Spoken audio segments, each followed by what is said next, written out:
mesa composta por professores que atuam tanto no ensino superior como na educação básica, justamente para que façamos uma reflexão juntos, né, sobre esses desafios que a Base Nacional Curricular Comum nos coloca. Gostaria de chamar então para compor a mesa o professor Thiago Divardim. Por favor, aplausos.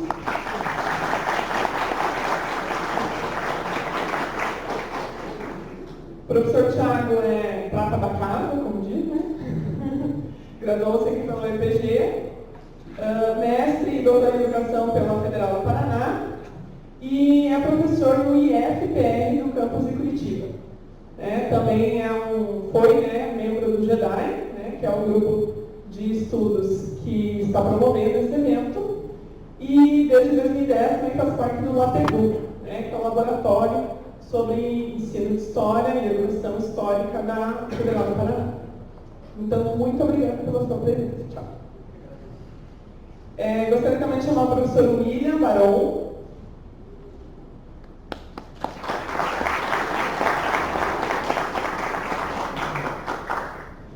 O professor Wilian, ele e o Thiago se fizeram uma troca, né? Um se graduou aqui e foi para Curitiba, o outro se graduou lá e veio para cá. Né? Então, o professor Wilian é professor de História graduado pela Federal do Paraná, é mestre e doutor em Educação pela UEPG, há 4 anos professor colaborador no Departamento de História, aqui da Universidade, e já há 15 anos em Educação Básica na cidade de Curitiba. Certo? Muito obrigada também. E é nosso parceiro, né, no GEDHI, no Grupo de Estudos de Didática da História. Também gostaria de chamar para compor a mesa o professor Cláudio Dias.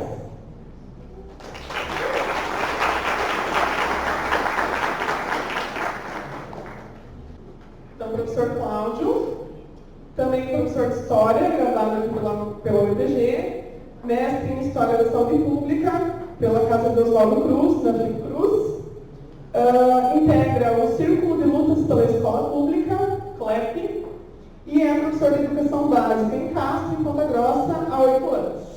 Também muito obrigada por estar aqui conosco para fazer o debate.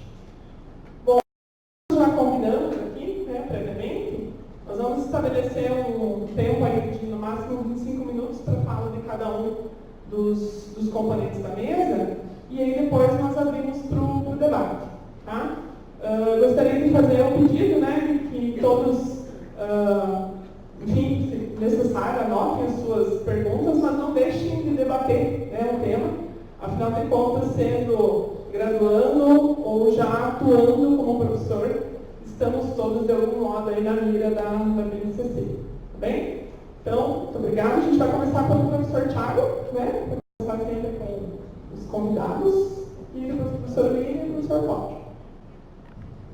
Boa noite a todos e todas.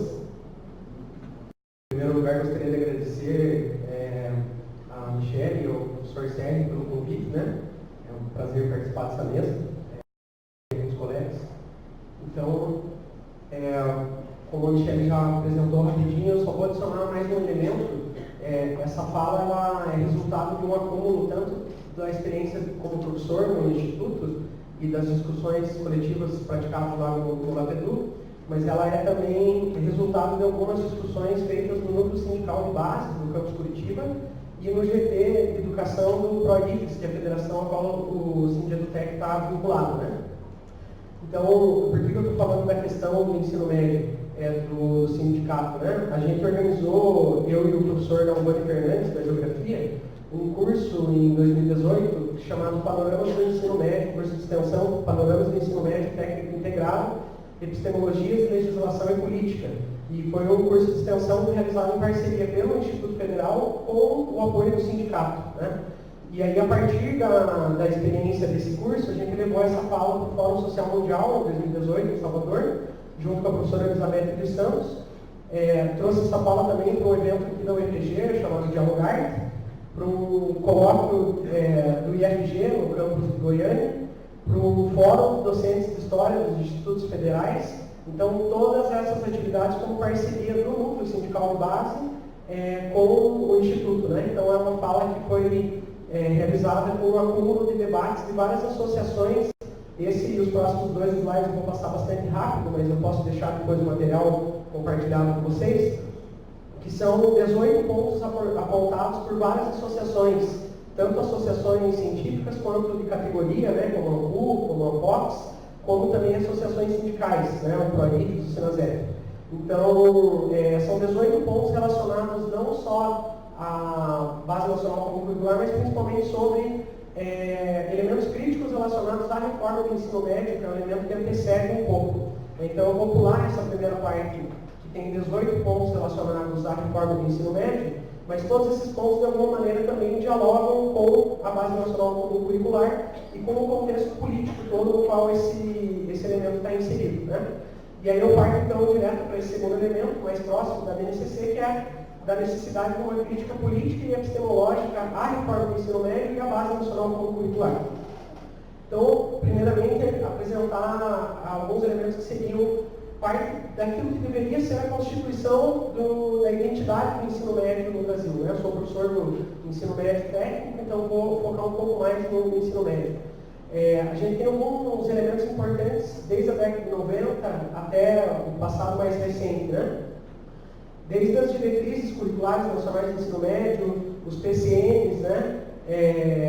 No governo do Fernando Henrique Cardoso, no governo do Lula, a gente teve o Programa Nacional do Livro Didático no ensino médio, as orientações curriculares, que são uma espécie de adaptação dos referenciais curriculares anteriores, mudanças sobre a possibilidade, por exemplo, do ensino de filosofia e sociologia no ensino médio, avançando já para o governo Dilma, o programa Ensino Médio Inovador, que já tratava de mudanças curriculares no ensino médio, diretrizes curriculares de 2013, que é um baita documento, fruto de uma discussão ampla feita com a sociedade, e que, no contexto da base nacional, ele foi praticamente deixado de lado, e, por fim, chegando já no resultado do governo golpista do Michel Temer, a medida provisória 746, de 2016, que alterou o ensino médio, se concretizando na Lei 3.415 de 2017.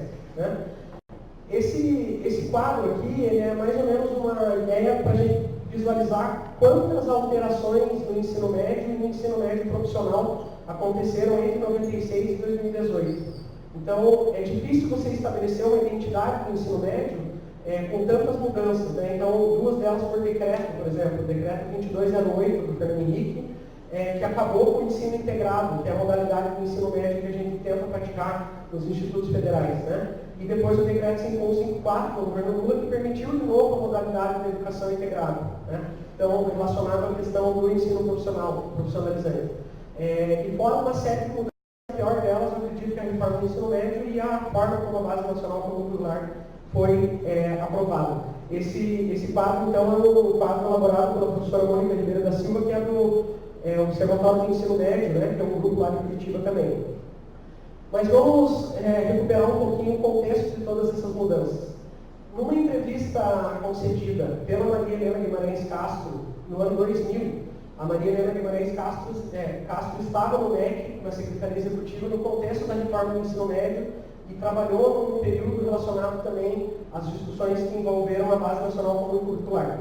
Né? Eu vou direto aos trechos destacados, quando perguntaram para o setor empresariado brasileiro o que eles esperavam do estudante que saísse do ensino médio, a Maria Helena Guimarães Castro trouxe para o jornal a seguinte afirmação: as empresas querem que esses estudantes tenham domínio da língua portuguesa, saibam desenvolver bem a redação e se comunicar verbalmente. Os empresários querem que os futuros trabalhadores detenham os conceitos básicos de matemática e, em terceiro lugar, que tenham capacidade de trabalhar em equipe, no ano 2000. Né? Isso poderia fazer a gente se perguntar desde já, para que serve a educação? Né? É para atender ao interesse do empresariado, do mercado de trabalho, ou é um direito subjetivo de formação humana? Né? Essas questões envolvem elementos da filosofia, da sociologia, escolhas políticas, escolhas epistemológicas, envolvem um diálogo com a sociedade. Né? Por que um diálogo com a sociedade? Vejamos o ensino médio no Brasil a partir de dados do censo de 2014. A gente discute isso como uma distribuição social do conhecimento, porque a Base Nacional Comum Curricular, por exemplo, vai afetar amplamente estudantes de escola pública do Brasil. Né? Se a gente pega esses dados das 27.743 escolas que oferecem o ensino médio no Brasil, em 2014, 19.576 são públicas. Só 407 naquele ano eram federais. Privadas, 8.167. 1,6 milhões de estudantes na educação de jovens e adultos. Quem será que vai ser mais afetado por uma restrição, por exemplo, de carga horária? Quando a gente pensa na escola pública, e aí é isso, por exemplo, a outros cortes de investimento na educação, que eu vou falar daqui a pouco, Nacional e Nacional 95. Então, isso traz para a gente uma necessidade de pensar um pouco epistemologicamente e fazer a crítica ao conceito de competências, que é um conceito que tem que ser ampliado cada vez mais e passado a fazer parte da discussão cotidiana das escolas, muitas vezes de uma maneira que as pessoas não dominam um tipo de vocabulário que está muito atrelado ao interesse desses empresários que a gente vai também observar daqui a pouquinho. Então, esse tipo de discussão aparece de maneira muito forte na década de 90, numa conferência da Unesco. A gente tem que lembrar que as conferências da Unesco são patrocinadas por organismos bancários, como o Banco Mundial, como a OCDE, como o Banco Interamericano de Desenvolvimento, E a gente tem que pensar que as instituições bancárias têm interesses provavelmente distintos dos nossos que estamos pensando em educação pública no Brasil. O relatório Delors, do Jacques Delors, que é um economista, muito discutido a partir dessa conferência da década de 90, foi retomado em 2016 como modelo, como exemplo daquilo que deveria alterar o ensino médio no Brasil. E o governo trouxe, então, as 4 competências básicas do aprender a conhecer, aprender a fazer, aprender a conviver e aprender a ser, que já é um esvaziamento do conteúdo científico. Essas 4 competências, elas dizem tudo e não dizem nada ao mesmo tempo. Elas são uma grande promessa, na verdade.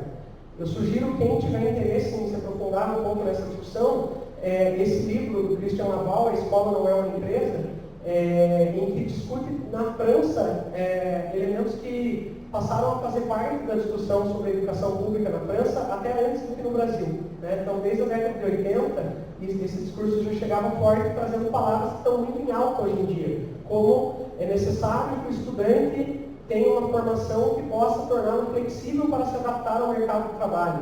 Precisamos que os sujeitos sejam empreendedores, que se adaptem às condições de mudança do mercado de trabalho, assim por diante. Então, competência é um conceito que passou a aparecer no cotidiano escolar, quase como se ele existisse naturalmente. Eu lembro de uma vez que um professor, coordenador do ensino médio no Instituto Federal do Paraná, mandou um e-mail para todos os professores perguntando se a gente trabalhava as competências do Enem. As competências do Enem não são as mesmas competências, por exemplo, de outros documentos, como os parâmetros curriculares, e não são as mesmas da Base Nacional Comum Curricular. Mas nunca tinha sido discutido dentro do Instituto, por exemplo, o conceito de competências. Se a gente pega, por exemplo, o livro didático e o guia do livro didático, tem frases no guia do livro didático, que é uma leitura para o professor, antes de escolher o livro, que diz assim: professor, veja se o livro didático trabalha não apenas os conteúdos dos vestibulares, mas trabalha as competências cobradas nos exames. E onde está a discussão com a sociedade sobre esse tipo de competência? E aí a gente tem discutido isso como um sequestro das possibilidades formativas dos estudantes. Quando você coloca isso como a necessidade de formar um estudante para adquirir competência e habilidades, você está tirando outra discussão, outra possibilidade de formação do ser humano. E aí a gente pode ver isso claramente no artigo 36, que é um artigo muito mudado na reforma do ensino médio, que colocou, por exemplo, a ideia da Base Nacional Comum Curricular e outros elementos que, na verdade, aqui reza a forma como deve se organizar o ensino médio no Brasil. Então vamos lá para perceber, eu vou dar um destaque principal para esse primeiro, como era e como ficou. O primeiro item do artigo 36 dizia o seguinte: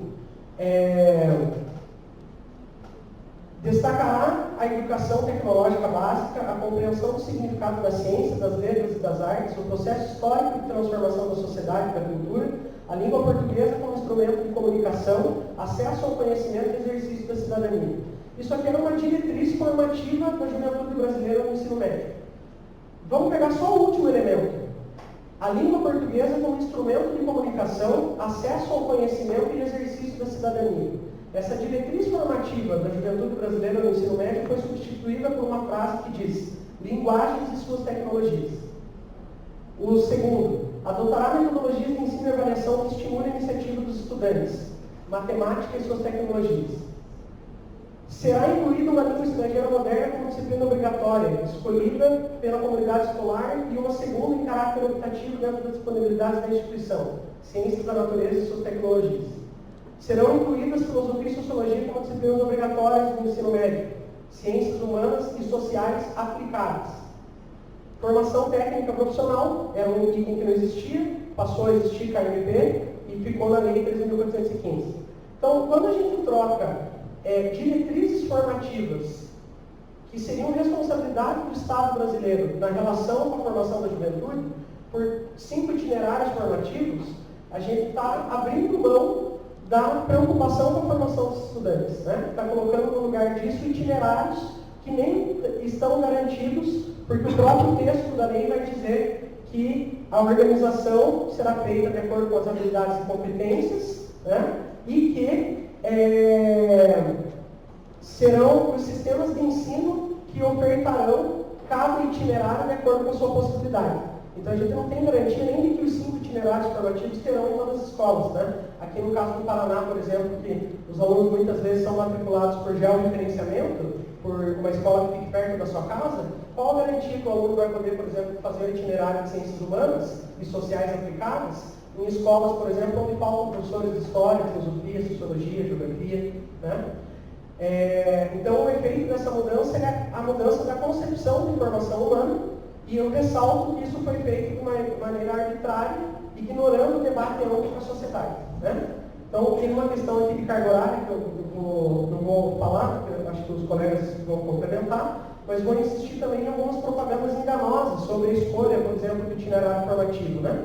A pergunta feita nessa pesquisa, que o governo até começou no governo Temer e continua no governo atual, é que 72% da população brasileira aprova a mudança no ensino médio, foi uma pergunta feita para 1.200 pessoas pelo IBOP, e a pergunta é: o senhor é a favor ou contra a reformulação do ensino médio, que em linhas gerais propõe a ampliação do número de escolas de ensino médio em tempo integral, permite que o aluno escolha entre o ensino regular e o profissionalizante, define as matérias que são obrigatórias, entre outras ações, né? Você é a favor de uma mudança maravilhosa para o ensino médio, cidadão brasileiro? 1.200 pessoas, segundo a pesquisa, responderam que sim, que elas são favoráveis, né? No entanto, como eu acabei de dizer, a gente está num contexto em que a emenda 95 também, do governo Temer, ela colocou, por exemplo, limites de investimento para a educação pública no Brasil. Como é que você vai aumentar a escola de tempo integral em escolas que atendem alunos manhã, tarde e noite, como a escola que eu trabalho, por exemplo? Em que momento que você vai oferecer outro tipo de educação para o aluno, por exemplo, no curso subsequente? Escolas públicas do Estado que têm 3 turnos, em que momento que você vai oferecer educação integral? Com que dinheiro você vai oferecer educação integral, sendo que a emenda 95 transformou o legislativo novamente num balcão de negócio? E eu falo isso com tranquilidade, pelo seguinte: o meu diretor, por exemplo, hoje, depois da emenda 95, recorrentemente manda e-mails para a gente, quando ameaça faltar algumas coisas, por exemplo, de que eles estão fazendo parte deles de frequentar o gabinete dos deputados estaduais e dos deputados federais para pedir emenda parlamentar, sendo que antes a gente tinha verba garantida na Constituição, né? A carta de intenções do Meirelles, endereçada ao governo federal naquele momento, para a emenda 95, dizia: em momentos que o PIB cresce, existem dispositivos na lei que obrigam a investir mais dinheiro na saúde e educação, e a gente precisa acabar com isso, né? Então, muita propaganda mentirosa, né? E aí, quem que é interessado nesse tipo de situação, né? Alguns intelectuais brasileiros da Universidade Pública, poderia citar a Mônica Ribeiro, que eu já citei, ou o próprio professor Paulo Eduardo Dias do Melo, aqui da UEPG, fizeram publicações, por exemplo, que indicam grupos interessados, como a Fundação Mesa, o Movimento pela Base, Todos pela Educação, né? Eu convido vocês, por exemplo, nesses grupos que defenderam e sempre deram entrevistas na grande mídia falando bem da reforma do ensino médio. Quem são os apoiadores desses grupos, né? Movimento pela Base Nacional Comum, Fundação Mesa, Fundação Roberto Marinho, Instituto Ayrton Senna, Itaú, Instituto Unibanco, né? O Movimento Todos pela Educação, a página dos apoiadores. Se a gente volta na página, por exemplo, da própria Fundação Rede, não, do Todos pela Educação, a gente vê algumas dessas instituições se repetindo, e outras novas, né? Fundação Bradesco, Grupo GEDHI, Instituto Unibanco, Itaú, né? Instituto Natura. Todos esses grupos são os apoiadores, né? O HSBC, o Banco Interamericano de Desenvolvimento, Itaú Cultural, né? Como que esse contexto, então, se construiu até a gente chegar na reforma do ensino médio? Então, até chegar na Base Nacional Comum Curricular, né? Então, emenda 95, Base Nacional Comum Curricular, reforma do ensino médio, fazem parte de uma série de ataques que vem acontecendo em relação à educação. Ataques à escola pública e à liberdade de pensamento, né? Ataques aos serviços públicos, os discursos privatistas, dizer que as instituições públicas não funcionam, dizer isso até as pessoas cansarem de ouvir sempre a mesma coisa, né? Contar a mesma mentira 1000 vezes, né? E o que a gente pode fazer diante dessa questão? Então, em primeiro lugar, na academia, eu acho que a gente tem que fazer a crítica política, mas também a crítica epistemológica, em relação ao conceito de competências, e algumas organizações têm demonstrado questões interessantes, né? A gente pensa, por exemplo, no próprio contexto da reforma do ensino médio, os movimentos sociais, o movimento estudantil, a ocupação das escolas, né? Coletivos que têm se organizado, né? Acabaram de citar o coletivo que o professor Cláudio faz parte. O caso da parceria que eu citei entre o sindicato e a instituição para fazer um curso de extensão, né? Relação entre a instituição e o sindicato, acho que são alguns elementos que a gente pode começar a fazer um movimento de enfrentamento e de resistência a essas questões. Mas, principalmente, é necessário a gente compreender os agentes desses discursos e esses discursos que são realizados. Eu cito, por exemplo, fugindo um pouco do campo da educação, um texto intitulado Conexões Ultraliberais das Américas. O think tank norte-americano Atlas Network e suas vinculações com organizações latino-americanas. Então, por exemplo, a pesquisadora desse texto, da área das sociais, ela fez um mapeamento, por exemplo, que vem desde os petroleiros irmãos Koch nos Estados Unidos, que investiram em grupos, por exemplo, que pautaram a política entre 2013 e 2016, entre eles, por exemplo, movimentos que vestiram a camisa da CBF e foram para a rua, né, pediu impeachment, por exemplo, e que pautam, por exemplo, elementos relacionados à discussão sobre educação no Brasil. Só que esses grupos estão fazendo uma disputa de hegemonia desses discursos, né? Já caminhando para o encerramento, né? Quem que defende essa reforma? Além do que a gente chama de empresariado, a Confederação Nacional das Indústrias fez a defesa dessa reforma do ensino médio e da Base Nacional Comum Curricular. Movimento Todos pela Educação, Sistema S. Que tipo de discurso que eles estão tentando tornar hegemônico? O Estado é ineficiente, o ensino médio é catastrófico, as matérias estão desatualizadas, tem que fazer uma renovação ampla na escola, né? A reforma da Base Nacional Comum Curricular se baseando nos Estados Unidos, na Finlândia e na Coreia do Sul, né? Desqualificando o opositor, né? Falando que o professor é corporativista, que o funcionário público está acostumado com uma mata, que o sindicato tem discurso antiquado, que falam em abstrações, né? Mas qual é a abstração, por exemplo, quando as pessoas comparam o Brasil com a Finlândia, e você pega o PIB per capita da Finlândia, que é 43 mil dólares, e o do Brasil é 8 mil dólares. E aí quando você vê a distribuição social dessa riqueza dentro de cada país, né? Como é que é dividido 43 mil dólares na Finlândia e como é que é dividido 8 mil dólares no Brasil? Então, é um projeto, é um discurso que tem se tornado hegemônico que a gente também precisa disputar. As oportunidades que a gente tem, então, para finalizar, né? Esses projetos não são aplicados automaticamente, existem elementos de resistência dentro da escola, né? Entre a intenção de quem faz o documento e a maneira como a gente trabalha com ele na escola, há uma ampla margem de negociação, né? O ensino médio inovador, que era do governo do PT, já era uma indução em currículo, e houve resistência a essa indução em currículo também, né? A juventude brasileira que ocupou as escolas, por exemplo, tem um discurso muito empoderado hoje em dia. As minhas alunas discutem o feminismo de uma maneira que, quando eu estava no ensino médio, jamais teria pensado. O movimento LGBT, movimento de negritude, classes sociais, coletivos, né? Algumas experiências de excelência que existem em alguns institutos federais, por exemplo, né? Da Rede de Educação Profissional Tecnológica, e principalmente o trabalho da luta coletiva, né? O momento em que as pessoas se reúnem para discutir e debater a Base Nacional Comum Curricular é o momento em que a gente está se preparando para fazer esse debate, esse enfrentamento, né? Então, acho que com isso eu já passo um pouco das minhas considerações. Tem algumas referências aqui que eu posso depois deixar compartilhada de alguns textos. Agradeço mais uma vez pelo convite e principalmente pela atenção de vocês e fico à disposição para o debate. Obrigado.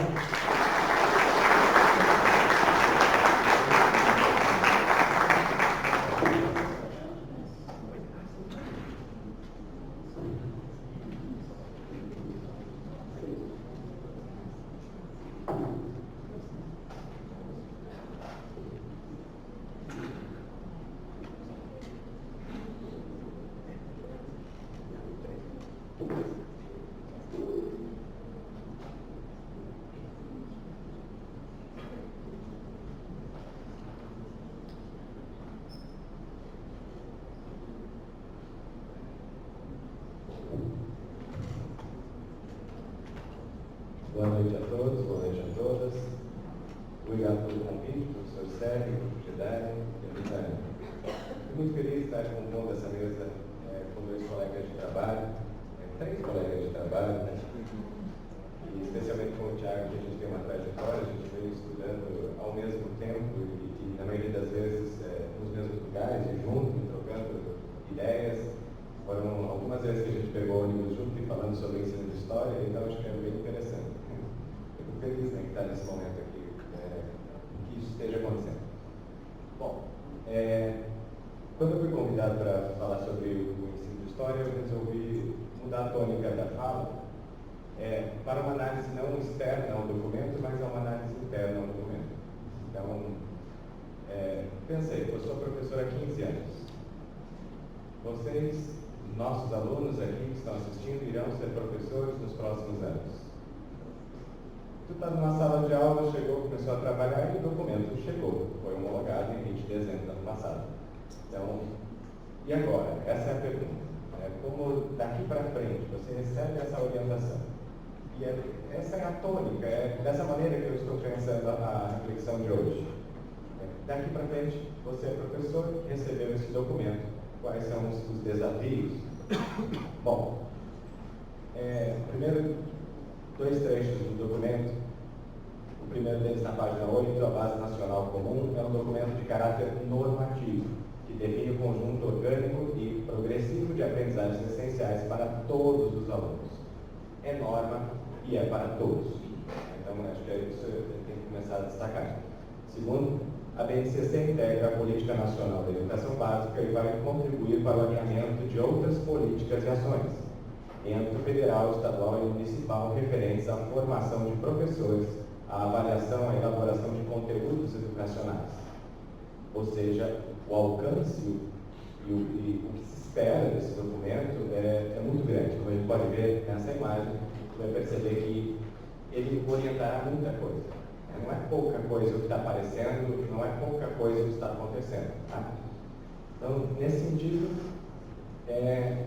vale lembrar que ele destaca o conceito de competência, como o Thiago já colocou, pensando num conhecimento utilizado na prática. Tá? Ou seja, a fala que se tem nos meios midiáticos oficiais, quando vamos defender esse documento, aqui eu cito a fala da entrevista da Cláudia da Nilma Ponta, que seria conselheira do CNE, e quando eles fazem lá no canal Cultura, eles fazem essa defesa, eles dizem que os alunos têm mais de 10 disciplinas no ensino médio, eles têm muito conteúdo e eles não usam para nada.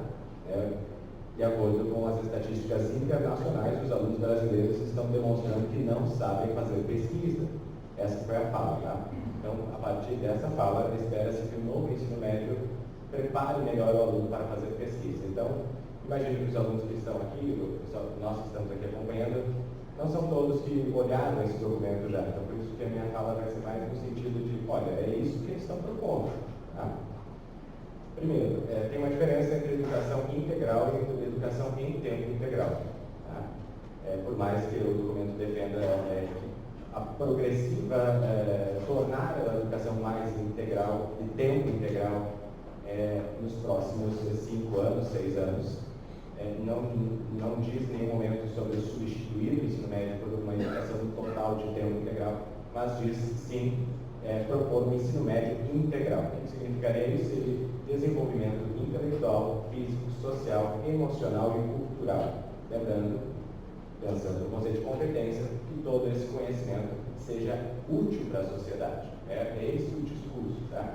Que seja um conhecimento utilizado. E aí vem a primeira contradição com relação ao ensino de história, porque o nosso documento não apresenta competências úteis para a sociedade. A gente vai falar isso um pouquinho depois, que é exatamente a contradição, mas eu acho que isso só aparece na parte de história, porque quando se fala em ciências, quando se fala em outras áreas, ele sim tem clareza de que o conhecimento tem que servir ao capital, servir a alguma forma de qualificação financeira para a sociedade, enfim, para o trabalho, para o mercado. Ora, isso que está na tela aqui agora, eu gostaria que você desse uma olhada, vem incomodando bastante muita gente, tá? E possivelmente é sobre isso que vai te dar as suas próximas futuras gasteiras, quando você estiver lá trabalhando. Cada habilidade foi colocado um código, e é a partir desse código que vai ser possível tornar estatística. E tornando a estatística, vamos saber exatamente quais são as falhas nesse processo de aprendizado que é estabelecido de forma normativa pelo documento. Ou seja, você tem uma margem para você trabalhar na escola, mas eles esperam que você cumpra uma estatística, né? Então, ou seja, por mais que você... O grande desafio daqui para frente vai ser ensinar, apesar da cobrança da estatística. Então, a primeira parte do código, ela fala sobre a que se refere, né, no caso ali, educação infantil. A segunda parte, a qual é a idade do aluno esperado. A terceira parte seria qual seria o campo de experiências, né, no caso, o eu e o outro, o corpo, gestos e movimentos, traços e sons. Então, dependendo do que tiver na terceira parte, qual o campo de experiência que se espera, e aqui seria qual a habilidade específica que se espera, né? Então, habilidade 1, habilidade 2, habilidade 3. Veja, a primeira coisa que nos interessa aqui é que, além de saber o que o aluno sabe e onde está a sua falha, sabemos também, a partir dessa informação que pode se tornar estatística, sabemos também qual é o professor que faz, que ensina, e qual é o que não faz, qual é o que não cumpre essas estatísticas, né? Então, isso tornar a estatística um baita instrumento de controle, por isso que a gente fica um pouco preocupado. A nova base estabelece que o ensino médio seja dividido em 4 áreas, como estão ali: linguagem, ciências da natureza, ciências humanas e sociais e matemática. Portanto, nós dividiremos a nossa carga horária do ensino com geografia, com sociologia e com filosofia. Então, nesse momento, eu destaco o primeiro ponto que está ali, que está no documento, que diz assim: o ensino médio deve consolidar, aprofundar, ampliar a formação do ensino fundamental. Por isso que a primeira parte da minha fala vai ser sobre o ensino médio, e logo depois nós falaremos sobre as habilidades do ensino fundamental. Por que eu estou pensando assim? Eu me propus a pensar como um professor da rede que recebe esse documento. É muito comum na fala dos professores da rede a seguinte frase: a culpa não é minha, o aluno veio sem saber de nada. Então, a gente escuta muito isso na sala dos professores. E, de repente, fica uma corrida louca para descobrir quem é o culpado. Pensando nisso, você vai receber um aluno no ensino médio que tem um conjunto de habilidades que se espera dele. E é por isso que a gente vai falar do ensino médio olhando para o professor, olhando para trás. Aproximar teoria e prática, o que se espera, desenvolver conhecimento que favoreça seu projeto de vida. Ou seja, o aluno vai poder escolher, desde que a área que ele vai desenvolver atenda aos objetivos pessoais, profissionais e objetivos sociais. Então, nós temos um núcleo duro, que seria essa primeira composição aqui, onde o aluno teria aula ao mesmo tempo, né, dessas 4 áreas. Depois, vem os itinerários, ou pode ser né, os itinerários que seriam aprofundamentos dessas 4 áreas. O aluno daí passaria a escolher. Teria, então, um núcleo obrigatório, um núcleo que seria diversificado, assim como a gente faz na universidade. Como que ficou? Essa é a parte que eu gostaria que você prestasse atenção, porque é até a dúvida que muita gente tem, né? De acordo com essa Lei 13.415, de 2017, nós temos, então, a lei estabelece um mínimo de 200 dias letivos, excluídos os exames finais. Até aqui nenhuma novidade, as escolas, se você já trabalha, você já percebe que a gente tem que cumprir os 200 dias. Essa é uma exigência, o tempo todo a gente está se policiando por causa disso. Ao meu ver, por mais que seja uma garantia de qualidade, uma garantia de tempo para o aluno, acaba também sendo um problema interno na escola, quando a gente quer fazer, por exemplo, a gente tem um caso grave que quer resolver, fazer uma reunião de emergência, começar os alunos e parar a escola inteira, a gente não consegue fazer porque tem que cumprir os 200 dias. Ou seja, a gente não consegue parar esse funcionamento. Né? Ora, o que está sendo estabelecido no documento? 1.000 horas anuais por série até 2021. Então, no ensino médio, no terceiro ano, cada ano tem que ter 1.000 horas. No final do ano tem que fechar 1.000 horas. No máximo, então, dessas 1.000 horas que são somadas, 1.800 são dedicadas à BNCC. No caso, se a escola for de tempo integral, será não 1.000, mas 1.400. Agora, veja como que é uma possível distribuição dessa carga horária de acordo com a sugestão exatamente de quem defende. No primeiro ano, nós teríamos, então, 600 horas para a BNCC, que seria aquele núcleo duro que nós estamos vendo ali, das 4 áreas, e depois nós teríamos 400 horas para os itinerários. Ela deixa claro que pode ser antes do núcleo e depois dos itinerários. Mas ela também diz que pode ser ao mesmo tempo. Daí isso vai depender da decisão que está sendo feita nesse ano de 2019, no âmbito das secretarias. Então, o 2019 é exatamente para estabelecer como fazer essa distribuição da carga horária. O segundo ano é a mesma coisa, o terceiro ano é a mesma coisa. O que importa para eles é que no final do ano seja 1.800 horas de BNCC, 1.200 horas de diversificado. Cada escola pública tem a obrigação de ter pelo menos 2 itinerários. 2 itinerários. Isso não significa que todas as escolas irão ter. Por isso, ela mesma diz, cabe agora ao poder político elaborar estratégias de locomoção dos alunos para outras escolas mais distantes, caso o interesse deles seja humanas e aqui no seu bairro não tem humanas, entendeu? Então isso gera um problema. Mas na palavra dela mesmo se trata de uma BNCC limpa, maravilhosa, estou usando as palavras dela, tá? Futurística, e a gente está pensando grande mesmo. Mas é uma baita, nenhuma contradição pensar grande, pensar em estrutura política, estrutura de mudanças no funcionamento do Estado. Lembrando que nós estamos com a educação congelada por 20 anos. Tá?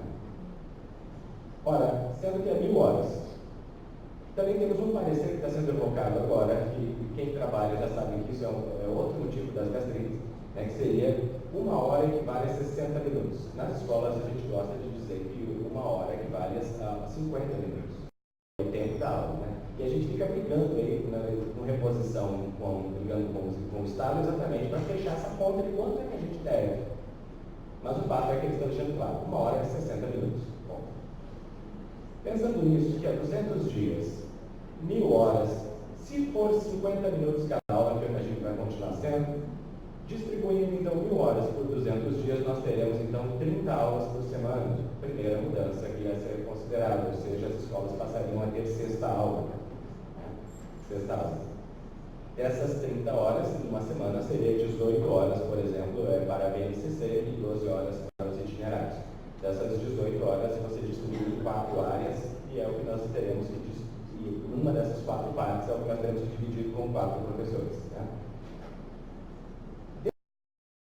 A lei é polêmica num ponto, onde ela diz assim que aquilo que o aluno escolher para o seu aprofundamento pessoal, você pode fazer com ele 20% à distância, tá? Mas não vai ter tutor, só vai ser válido isso se for coordenado, supervisionado pelo professor. Então, se você quiser fazer uma tarefa para ele, desde que você consiga acompanhar isso virtualmente, você pode utilizar até 20. Né? Imagino que, se porventura não fechar essa carga horária, que é de 6 aulas por dia, se uma escola não puder fazer 6 aulas por dia, vai fazer 5, vai faltar, talvez eles joguem daí, você faltou a tua carga horária, complemente com essa distância. Não sei. Outra possibilidade é o recesso do meio do ano. Lembra que nós temos uma férias no meio do ano de 2 semanas. Para fechar essa carga horária, talvez possa, em vez de fazer 6 aulas, qual é o problema de fazer 6 aulas? Você trabalha 6 aulas de manhã, vai trabalhar à tarde 6 aulas, se você tiver uma 6ª aula de manhã, você perde o seu almoço, entendeu? Então, isso eu estou pensando ali como um professor da rede. Tá? Se não vai fazer 6 aulas, tu perde as férias de julho. Então, é mais ou menos essa situação.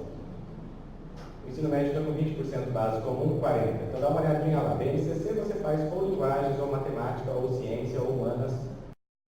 Formação técnica, isso seriam os itinerários. Primeiro o núcleo, depois você escolheria. O universitário entre um e outro. Começou em ciências, não gostou, vai para humanas, não gostou, termina em matemática. Isso é perfeitamente possível. Pensando como professor e jogando essa pergunta para vocês, eu fico imaginando qual foi a série do ensino médio em que você escolheu ser historiador. Quando foi que você escolheu a sua profissão, o seu futuro? Por isso, é de se esperar que no ensino médio, no primeiro ano ele vá para um lado, depois talvez ele vá para o outro, depois talvez vá para o outro, e até chegar no terceiro ano próximo do vestibular.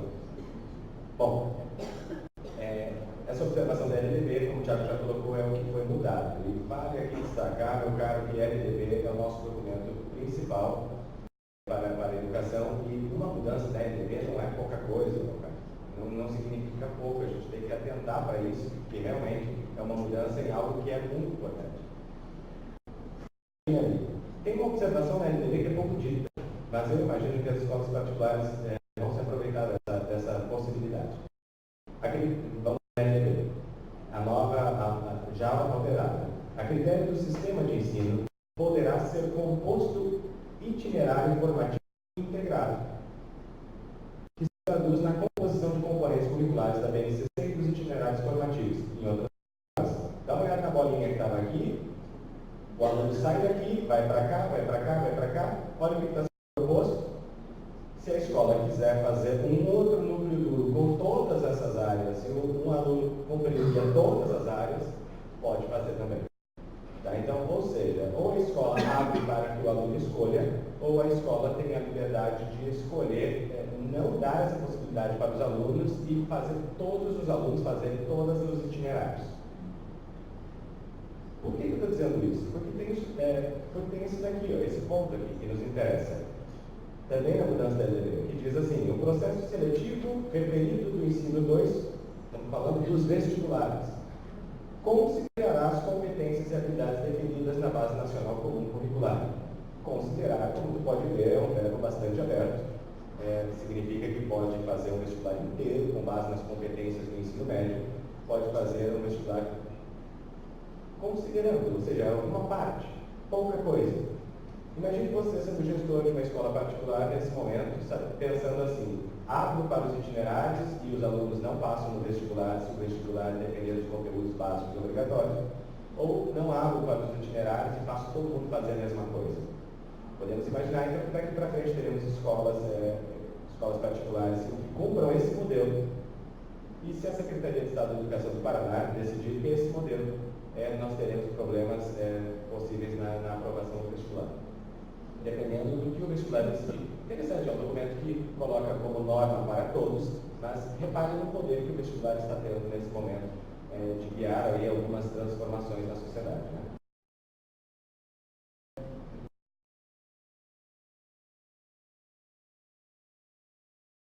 Fazerem as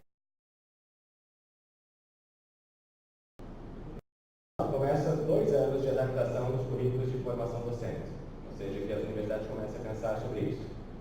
Em 2020, termina o prazo do sistema de ensino para as secretarias, ou seja, cada estado, cada prefeitura, cada secretaria do estado da prefeitura já tem que ter decidido qual modelo vai adotar. 2020, início do prazo do primeiro ano da implementação da BNCC, e espera-se que em 2021, quando você, aluno, meu aluno, estiver lá começando a dar as suas aulas, talvez primeiras turmas. Também vi, vasculhando a internet, que se fala em 2024, tá? Então, essas duas datas aí estão na mesa. Bom, tendo falado sobre essa característica do ensino médio, vamos dar uma olhadinha, na segunda parte da fala, vamos dar uma olhadinha no ensino fundamental de modo rápido. Primeiro, eu gostaria de dizer que as competências e habilidades do ensino médio não vale a pena a gente discutir aqui. Eu vou citar um exemplo.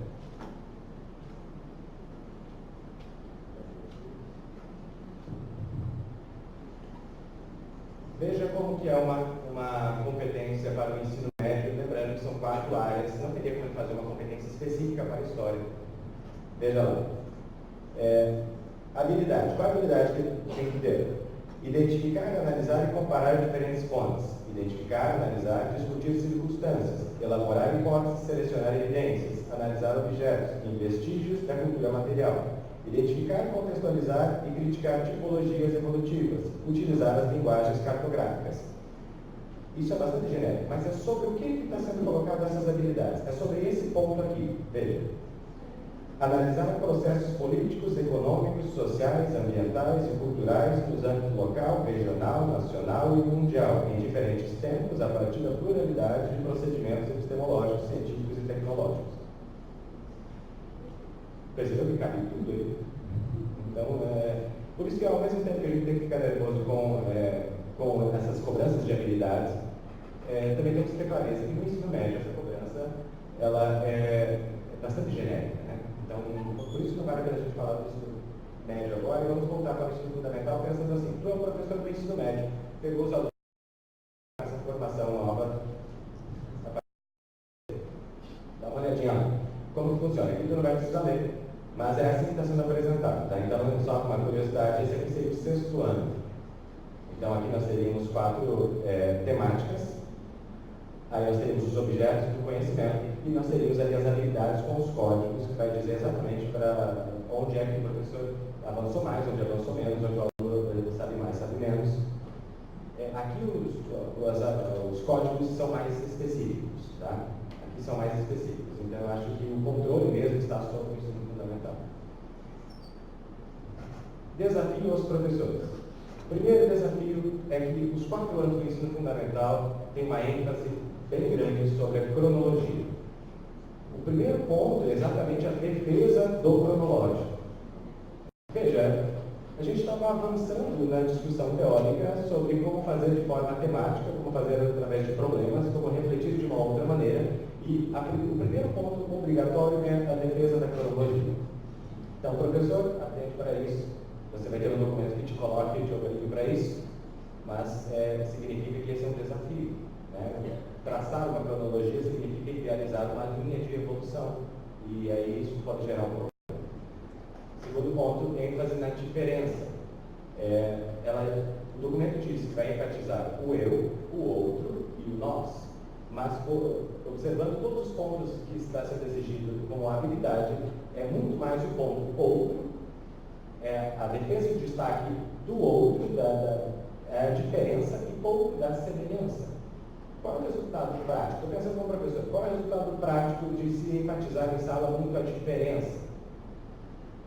Vou te dar um exemplo, meu caro. Fui dar uma aula sobre religião afro-brasileira, comecei a contar algumas coisas. Quando eu percebi que estava falando de coisas muito diferentes, o resultado foi invisível. O aluno virou para a parede e começou a rezar Pai Nosso em voz alta.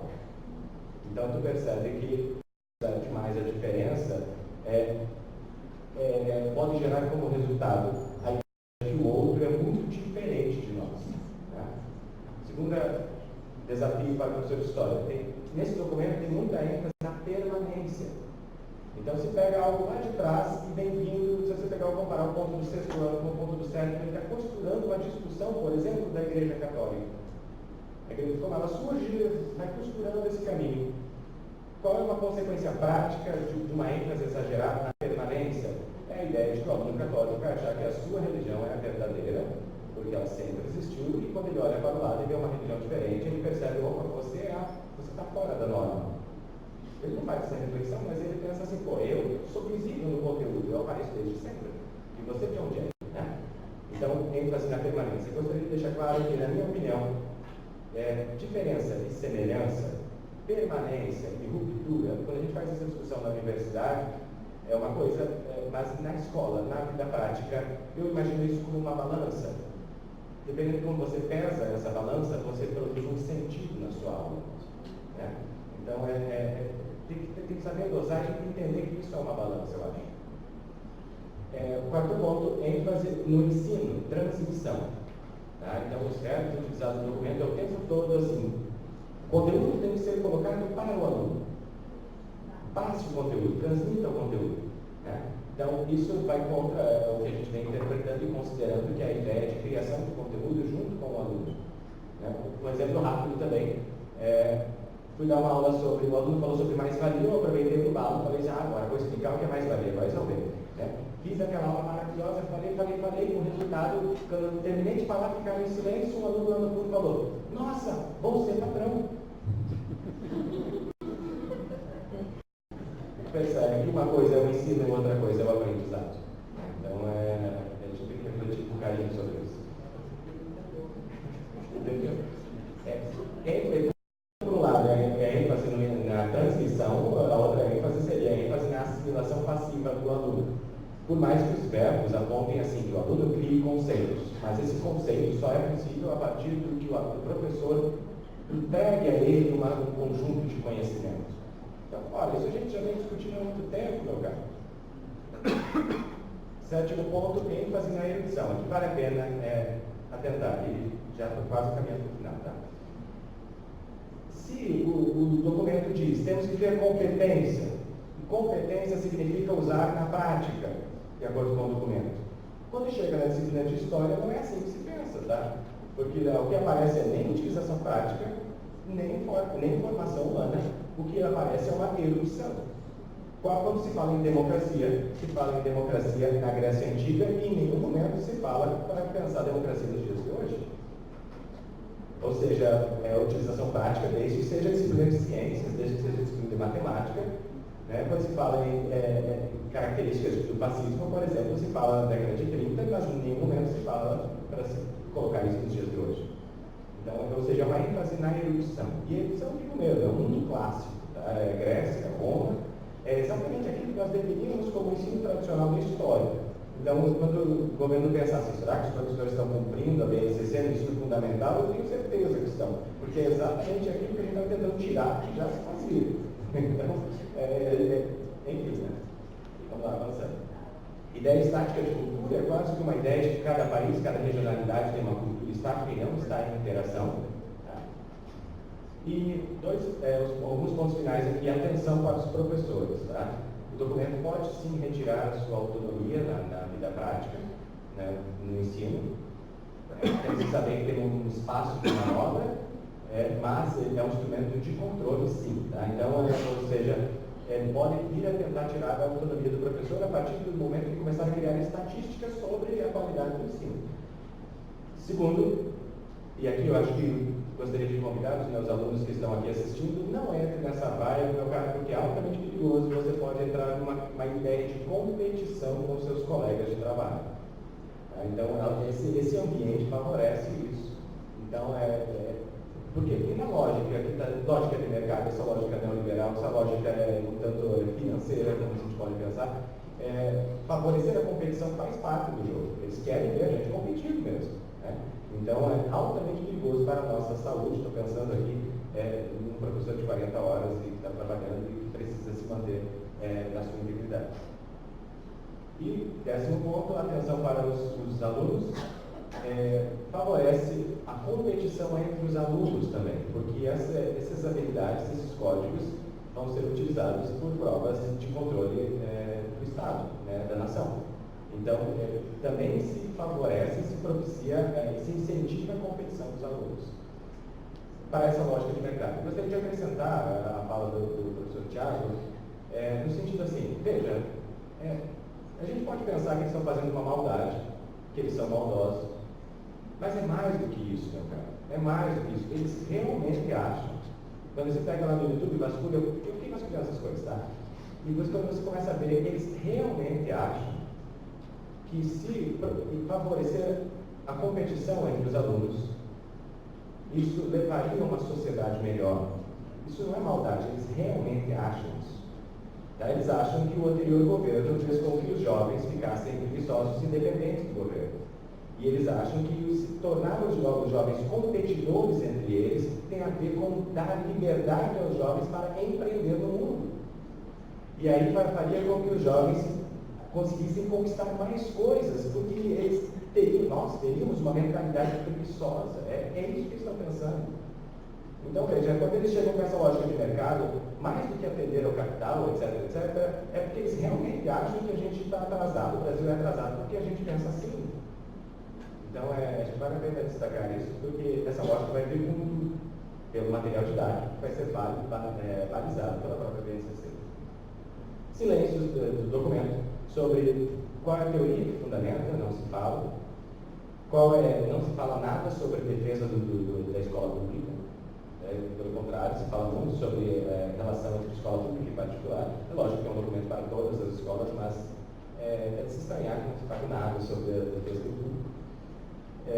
Não se fala também sobre a relação entre esses conteúdos e a obrigação do Estado em formar professores. Tem que lembrar que, pela lógica da empresa privada, o professor já tem que vir bom. Não é a escola que vai formar o professor. Isso pode estar por trás disso, né? Ou seja, o professor se vira, você vai ser peneirado numa seleção do PSS que faz uma prova. Ou seja, o documento coloca as coisas, mas não diz como formar. Né? E o tempo presente eu coloquei aqui, ele aparece lá no 9º ano, tá? Ele aparece.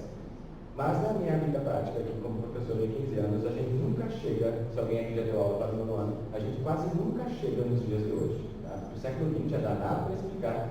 E se você colocar só o presente no final do 9º ano, a gente nunca vai explicar. Tá? Então, o que eu proponho é que, quando vai falar de democracia na Grécia, fale do presente. Quando vai falar em república em Roma, fale do presente. Ou seja, é um bate-volta o tempo todo, eu gostaria mais. Né? Nesse sentido. E com isso, então, eu encerro a minha fala e já abrimos para o debate. Muito obrigado.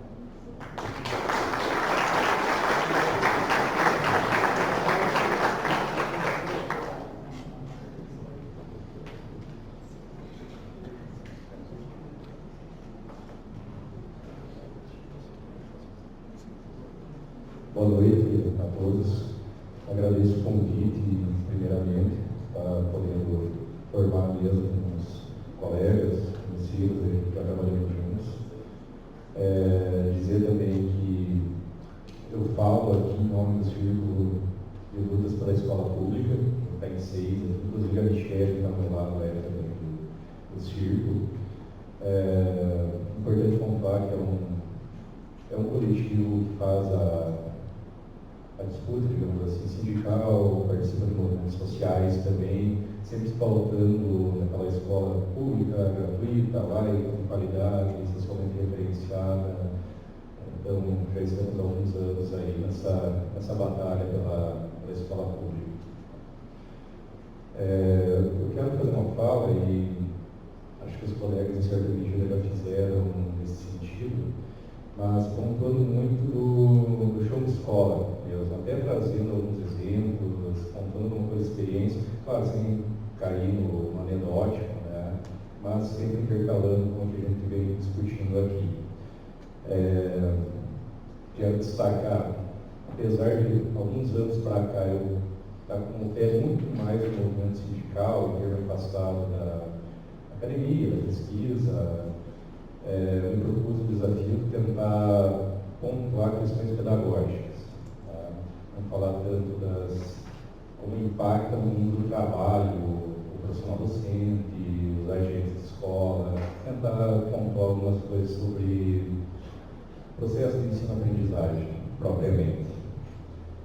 E também, nesse início, que é mais uma justificativa, falar que a gente está indo no que a gente imagina como história imediata. A gente está vivendo esse momento, as coisas não se concretizaram ainda, então muito de se falar que são hipóteses. Todas elas a gente acredita, eu particularmente, tomara estejam erradas, porque se elas se concretizarem, realmente a gente está bastante complicado. Mas é no plano hipotético, tá? Então não é nada concreto, a gente tem que pensar o que pode vir. Tá? Bom, eu dividi a fala para pensar a base em ensino fundamental e ensino médio. Tem diferenças, né, não poucas entre ambas, né, para o ensino de história. Quero começar pelo ensino fundamental. Também falar, não tenho intenção de esgotar, né, são alguns pontos para a gente ficar alerta, muito parecido com o que o Wilian, os questionamentos que o Wilian fazia agora há pouco. Primeiro, para o ensino fundamental em especial, eu quero destacar a questão do controle exacerbado, que, aliás, até me contradizendo, isso aqui já acontece. Infelizmente, já está ocorrendo uma internalização sobre esse ponto que eu vou comentar com vocês. O receio que eu tenho, é que pode ficar muito controle gigante, intenso sobre a prática do professor em sala de aula. Não falo que a escola sem partido não é isso, mas uma ferramenta que já vem, como falei, sendo utilizada, né, para ver o que o professor está lecionando. A base, ela tem quando ela veio, a intenção era nivelar, né, os educandos, se possível, ao mesmo tempo, né, estando no mesmo conteúdo. Não por acaso existem aí novas hipóteses, né, sobre ter um livro didático, né, para o Paraná inteiro, que está um livro didático no Brasil. Existem conversas nesse sentido. Para o Paraná é quase certo. Então, essa intenção, né, todos os professores estarem compassados no que eles estão ensinando no 6º, 7º, 8º ano. Esse é um receio muito grande. Uma escola que eu trabalho, em outra cidade, isso já está sendo aplicado. Eu entrego o plano de trabalho por trimestre e a gente está preparando nossas aulas por dia. Não a cada dia, mas a gente vai ter que entregar no começo do trimestre todos os teus dias no dia correto, 8 de setembro. Tem que estar lá onde você vai trabalhar em 8 de setembro. A gente tem os mecanismos digitais, onde a gente tem que colocar o conteúdo, a frequência, então o próprio governo tem acesso a tudo que se faz conforme você vai digitando ali. Qual que é o problema? A gente vai ter que correr com o conteúdo, porque não são poucos conteúdos que vão ser obrigados. Você é obrigado a dar certos conteúdos, mas quem é professor, quem você já está fazendo estágio, sabe que criança, até notei aqui, criança não cabe em documento. Tá? É impossível dar conta, 6º anos, 7º anos, 8º anos. E aqui eu não falo nem disciplina, não é isso que eu estou falando. Muito pelo contrário. Eu pontuei que eu tenho 7º ano, e se você falar com eles sobre gênero e religião, você vai ficar um mês falando com eles. Imagina ali que, né, já nasceu feminista, então a sala de aula é imponderável. Nós não temos como controlar muitas das vezes aquela aula que está preparada, legal, está lá no documento, o governo está feliz com você. Não tem, e aliás, que bom que não tem. Essa turma que eu citei é melhor que melhor não, mas é mais que assim, porque é tudo aquilo que a gente quer debater com os pequenininhos ali. Portanto, né, eu lamento que talvez a gente tenha que sacrificar isso para dar conta do que o governo está pedindo para cumprir prazos. É bastante lamentável. Sem contar que, até onde eu me lembro, quando me formei professor de História, nós temos que dar conta de uma série, vou chamar de habilidades, mas aqui vou correr o risco, mas certas competências da área de História, não isso que está sendo falado hoje. A gente tem que trabalhar com fontes históricas, nós temos que trabalhar com um rol de conceitos bastante vasto, simultaneidade, permanências, culturas, cronologia, contagem de tempo, não é uma coisa fácil de fazer e internalizar as crianças. Isso demora, isso vai ao longo de todo o ensino fundamental. Então se sacrifica isso também, a gente vai estar ensinando muita coisa sem ensinar nada, por conta desse controle que pode acontecer. Um perigo da pedagoga, e aqui também não estou querendo falar mal de ninguém, mas por cobrança a pedagoga chegar na tua sala de aula, você já conseguiu terminar teu conteúdo? Não, então vamos conversar isso na ata.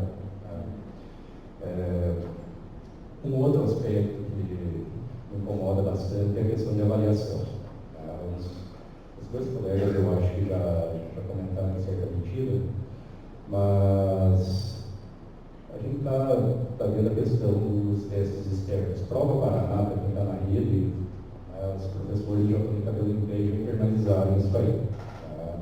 Inclusive, a prova Paraná está sendo utilizada para dar nota na escola, não serve só como uma ferramenta de avaliação do governo. Não, ela está sendo utilizada como questão somativa na avaliação. Isso é complicado. Quem pode avaliar aluno é professor. Tá? Nenhum teste externo vai fazer a avaliação do aluno como deve ser. Porque avaliar, quando a gente pensa o teste externo, a gente está pensando em internalização de conteúdo, em quem acertou mais, quem acertou menos, quem tem capacidade de acertar mais, acertar menos, e portanto a gente vai estar ranqueando, e não é isso que é avaliar. Sabemos aí que avaliar, aliás, não é só aluno, a gente tem que avaliar diversas habilidades, novamente o termo, dos alunos. Se autoavalia, a gente avalia a escola e avalia o governo, ou pelo menos deveríamos avaliar se assim tivéssemos tempo. Tá? Então, são todas questões importantes no processo avaliativo que vão se perder. Eu tinha a possibilidade de apontar para o governo que está sendo necessário para ter um ensino de qualidade, e agora não temos mais. O risco desses testes externos se expandindo para todas as disciplinas é muito grande, é uma lógica defendida pelo governo, e é assustador, porque a avaliação é um momento formativo também.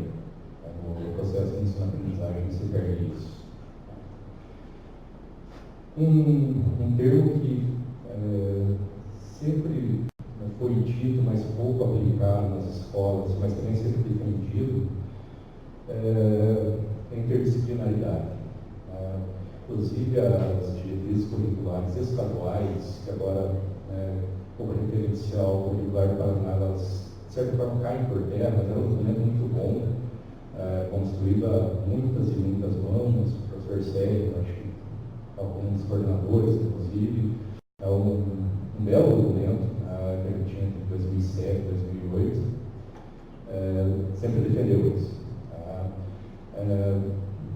Mas assim, se a gente tem uma série de conteúdos para ensinar, não são poucos, um controle exacerbado, como que a gente vai fazer a interdisciplinaridade?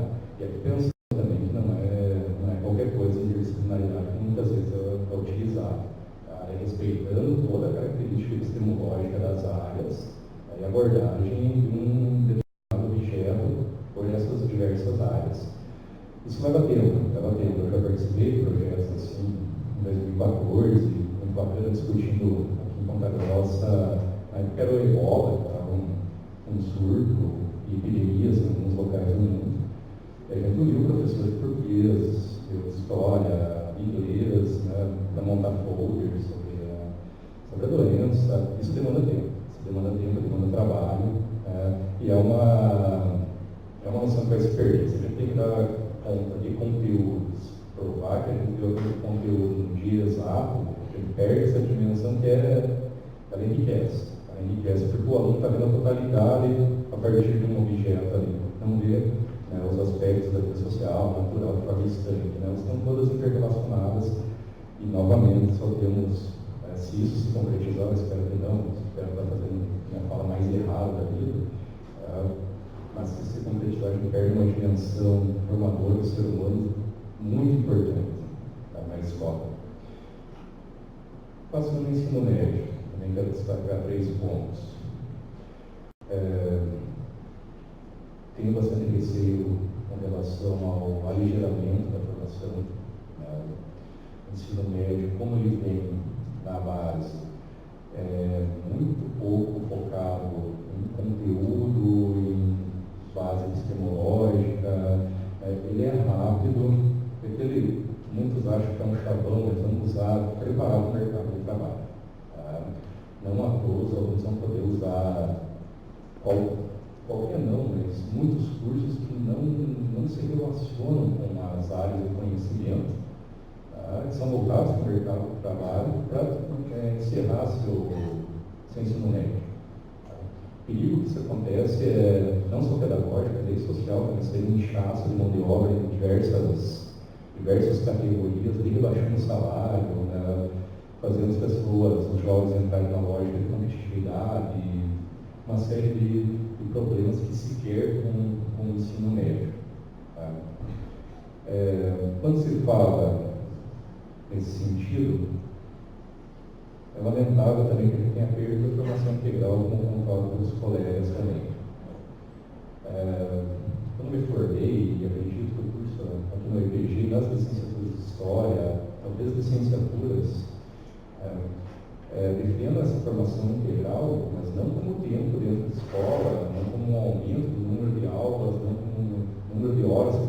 passa no local, mas uma formação integral que teria a possibilidade de viver numa sociedade cada vez mais complexa, com uma série de matizes.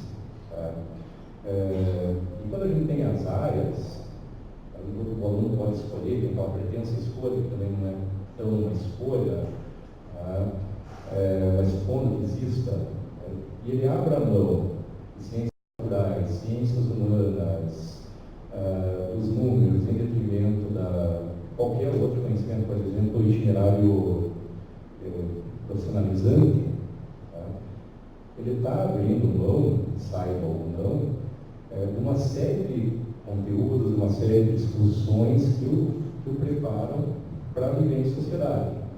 E isso é bastante impressionante, porque a gente está falando de ensino médio e muitas vezes a discussão sobre temas candentes que a gente tem hoje é na escola que se dá, só na escola, e muitos deles, por conta de faixa etária, somente no ensino médio. Você vai discutir a questão do racismo, é no ensino médio que você vai discutir de uma maneira aprofundada da faixa etária e, quero eu, que a gente consiga discutir racismo de forma desconstruída.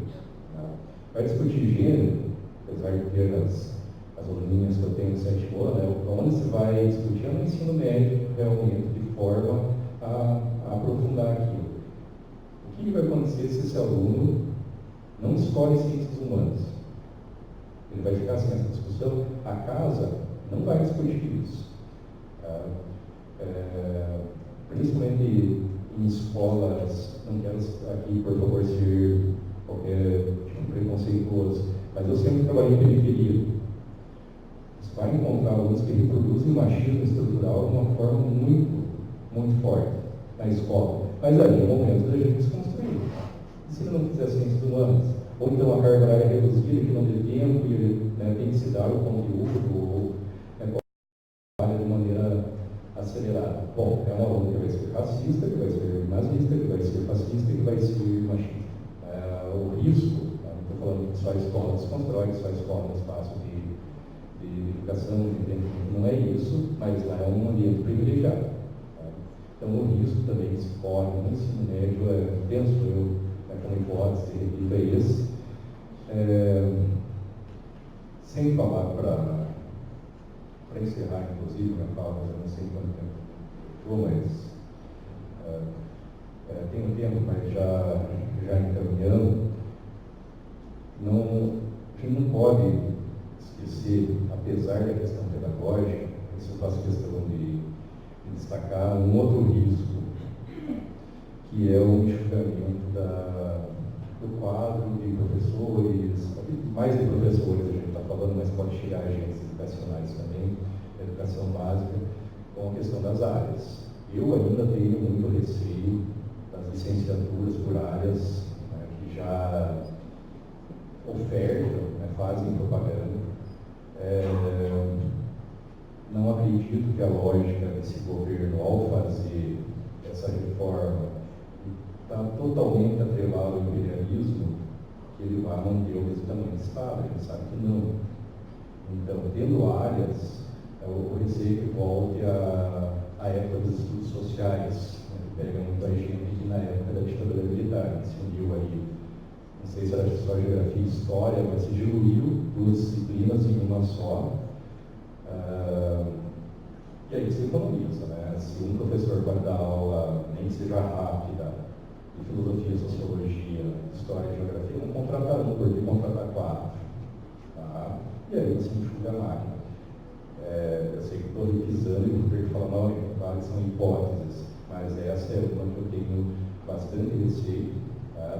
E de resto, impacta evidentemente em questões pedagógicas, porque alguém que ensine 4 disciplinas pode ter certeza que vai ensinar um quarto do que ele poderia, de maneira muito aligerada, contribuindo para aquela formação integral que eu falava há pouco. De minha parte é isso. Agradeço.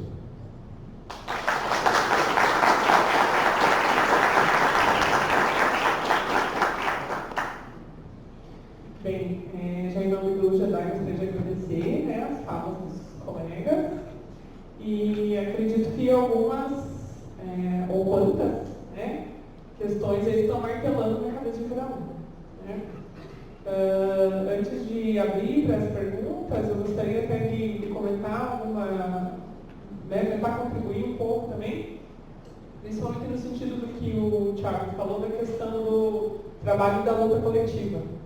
Né? Então, ao menos eu estou entendendo assim, esse trabalho de luta coletiva também é aqui, né? Nos bancos da graduação, das pós-graduações, né? No sentido de se entender todos como tão envolvidos quanto. Né? Penso que a gente precisa fazer essa luta coletiva, inclusive aqui. Né? E até aquela questão do debate epistemológico, né? No sentido da academia, né? Eu acho que, até por, enfim, né? Pela própria razão de ser, né? De existir, que esse debate epistemológico não seja no sentido de ser levado à escola, né? Mas ser feito como uma escola. Né? Tem uma grande diferença nisso. Né? Porque me parece que o nosso grande desafio é sempre esse. Poxa, a gente passa todos por esses bancos da academia e aí quando a gente está lá na escola, contando com o professor, aí você escuta e às vezes você até está reproduzindo aquela fala, não, mas lá é teoria, aqui é prática. Né? Espera lá, né? A teoria só existe em razão da prática. Então a gente precisa melhorar, né? Nessa relação. Né? Nós não somos frutos de um outro processo. Né? Nós somos frutos desse mesmo processo que pode ter falhas, claro, né? Mas que é necessário, penso eu, então, lutar, debatê-lo, né, coletivamente. Não necessariamente procurando culpados, né, que nem o Wilian comentou antes, né, que fica às vezes aquele debate, né, da escola. Então, a culpa é de quem? O ensino está assim, os alunos não aprendem, né? Ficar correndo atrás do rabo não parece que adianta muito. Né? Vamos todos sofrer do mesmo modo. Ok? Gostaria de abrir para as perguntas, né, ou em comentários, quem quiser se manifestar e colaborar. Temos alguém já disposto? Professor Zé?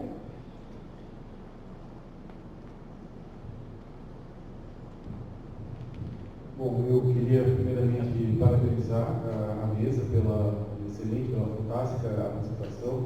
Realmente foi, eu acho, muito esclarecedor, né, para o nosso pessoal aqui, para o nosso público, para a gente também organizar essas ideias e ter esse ponto de vista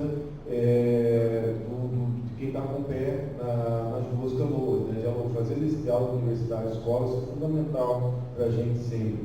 Eu queria fazer uma questão, mas para isso eu queria trazer um pouco assim, algumas coisas do pessoal das antigas. Eu começo a me incluir no pessoal das antigas. Né? Eu lembro que a gente teve um grande encontro, perspectivas do ensino de história na USP. O primeiro foi em 88 e o segundo foi em 92.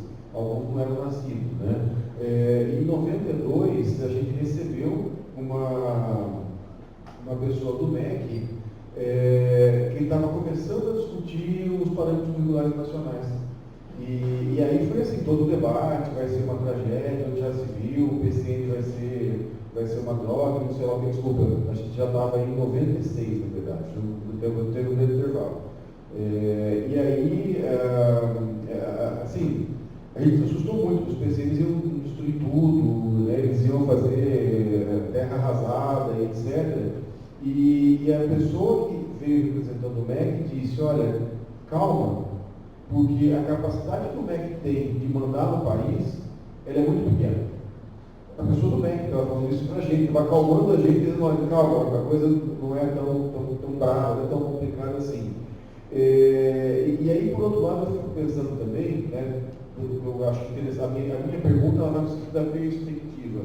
Porque para que esse cenário que vocês apontaram se mantenha, é necessário que algumas condições se mantenham. E parece que as próprias condições necessárias, elas estão impedidas pelas características que esses governos estabeleceram. Então, por exemplo, eu preciso diminuir a área de humanas e preciso botar professor para deixar pessoas desempregadas, etc. Entretanto, a legislação fala em aumentar a carga horária da escola, que ele estava apontando. Quer dizer, eu tenho uma contradição aí. Como é que eu vou demitir professor, vou me livrar de professor, vou me livrar de áreas e tenho uma exigência de aumentar a carga horária? Porque eu não vou ter professor. Não vai haver professor suficiente para dar conta disso. Por outro lado, a gente tem essa perspectiva de que o Cláudio apontou bastante também, o Thiago um pouco, que o governo vai aumentar as lógicas de controle cada vez mais. Mas com o teto de gastos, eu não consigo contratar gente para controlar. Mais ou menos aquela brincadeira do começo do governo atual, federal, que ele falou assim, eu vou demitir todo mundo, e aí demite o cara que demite, e aí não consegue mais demitir.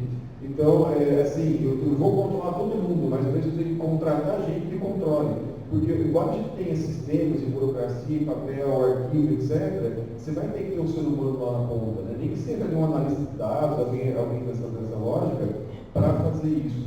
Então, eu fico tentando pensar em perspectiva quais são as condições que eles precisam para implantar esse projeto e até que ponto eles efetivamente vão implantar. O aspecto que ele colocou da resistência é fundamental, mas também analisar as condições difíceis que eles têm para implementar esse Big Brother escola pública também não é fácil para eles.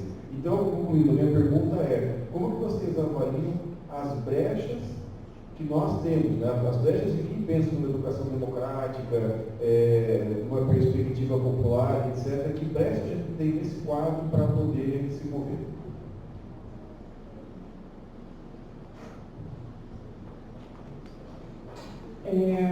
Acho que podemos ver mais alguma pergunta em também bloco, pode ser? Gostaria de consultar, então, nosso presidente, se alguém mais gostaria de fazer uma pergunta no mesmo bloco, daí os componentes da mesa respondem.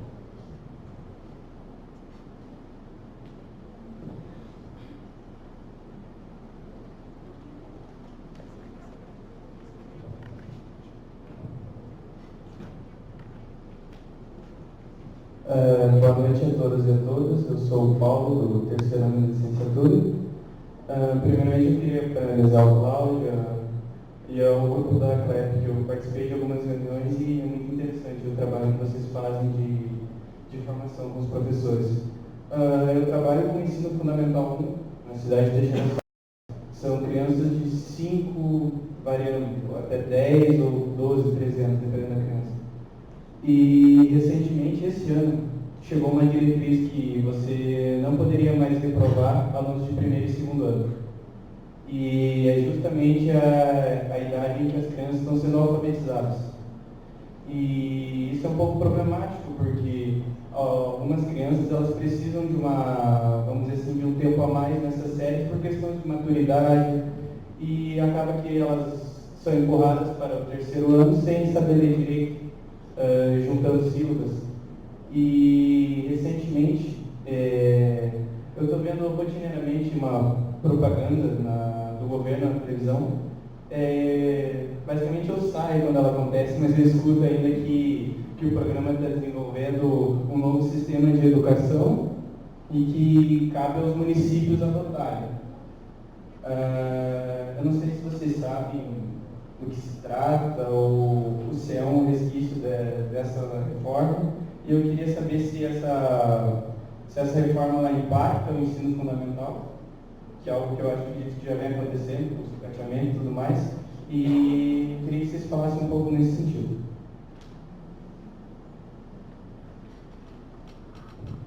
Temos mais uma pergunta.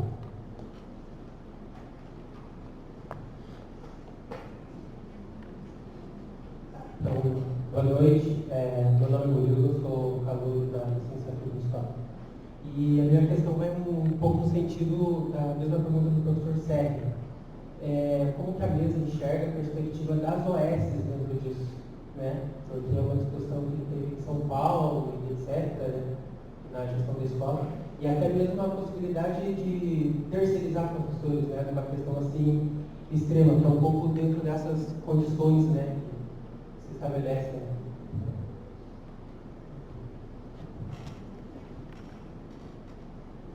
Podemos ir para uma rodada de respostas.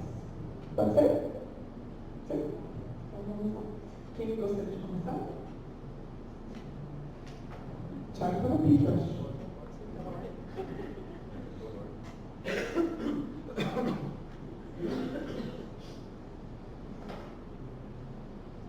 Eu gostaria teria que pensar um pouquinho mais para responder algumas dessas questões, acho que principalmente a questão feita pelo SEG, né?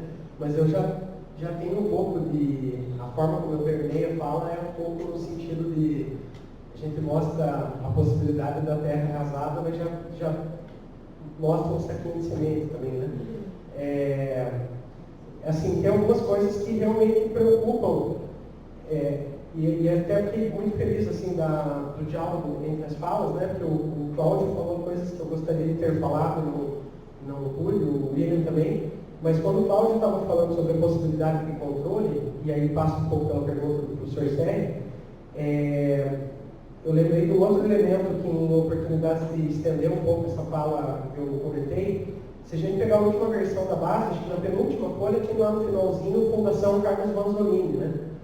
A Fundação Carlos Manzolini ganhou um edital, na verdade, do governo, de 18 milhões para fazer a última conformação a partir das sugestões, né? Da base. E aí a gente poderia perguntar, assim, a partir de um elemento só, do ponto de vista bastante crítico, né? Qual que é a Fundação Carlos Manzolini, né? É uma fundação de São Paulo, vinculada, se eu não estou enganado, às engenharias, né?